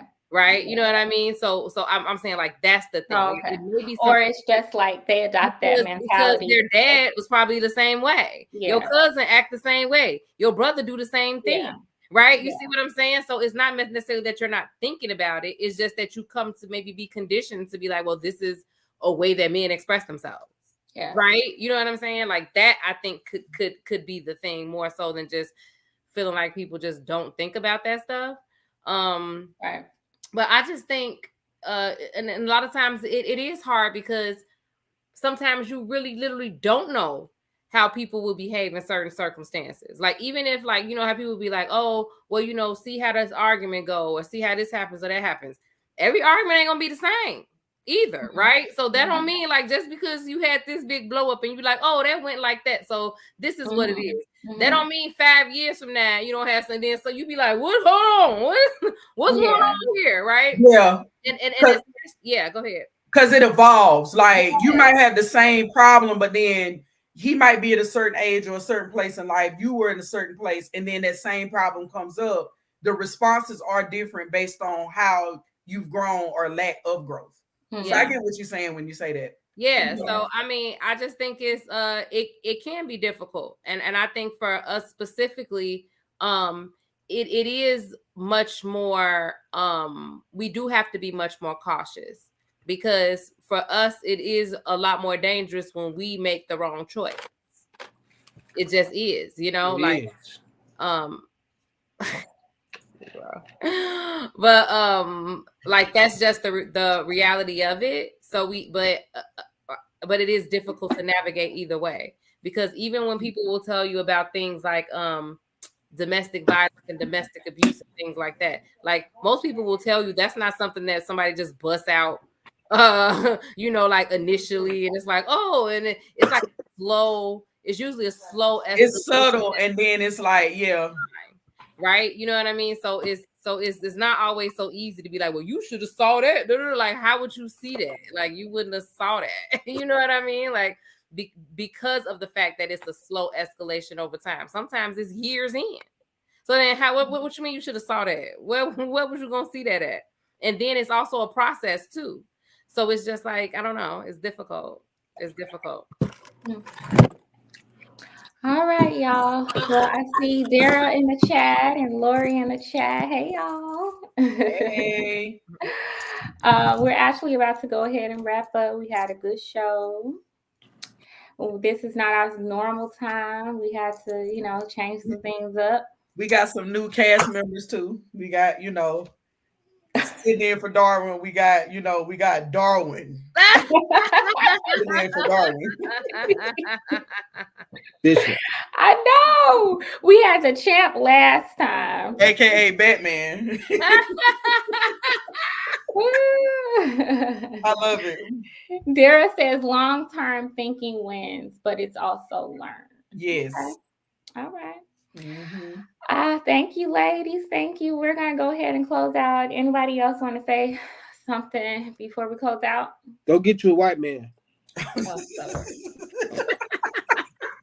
That was not the message for today's show. Oh my God. That's not the message. All right, y'all.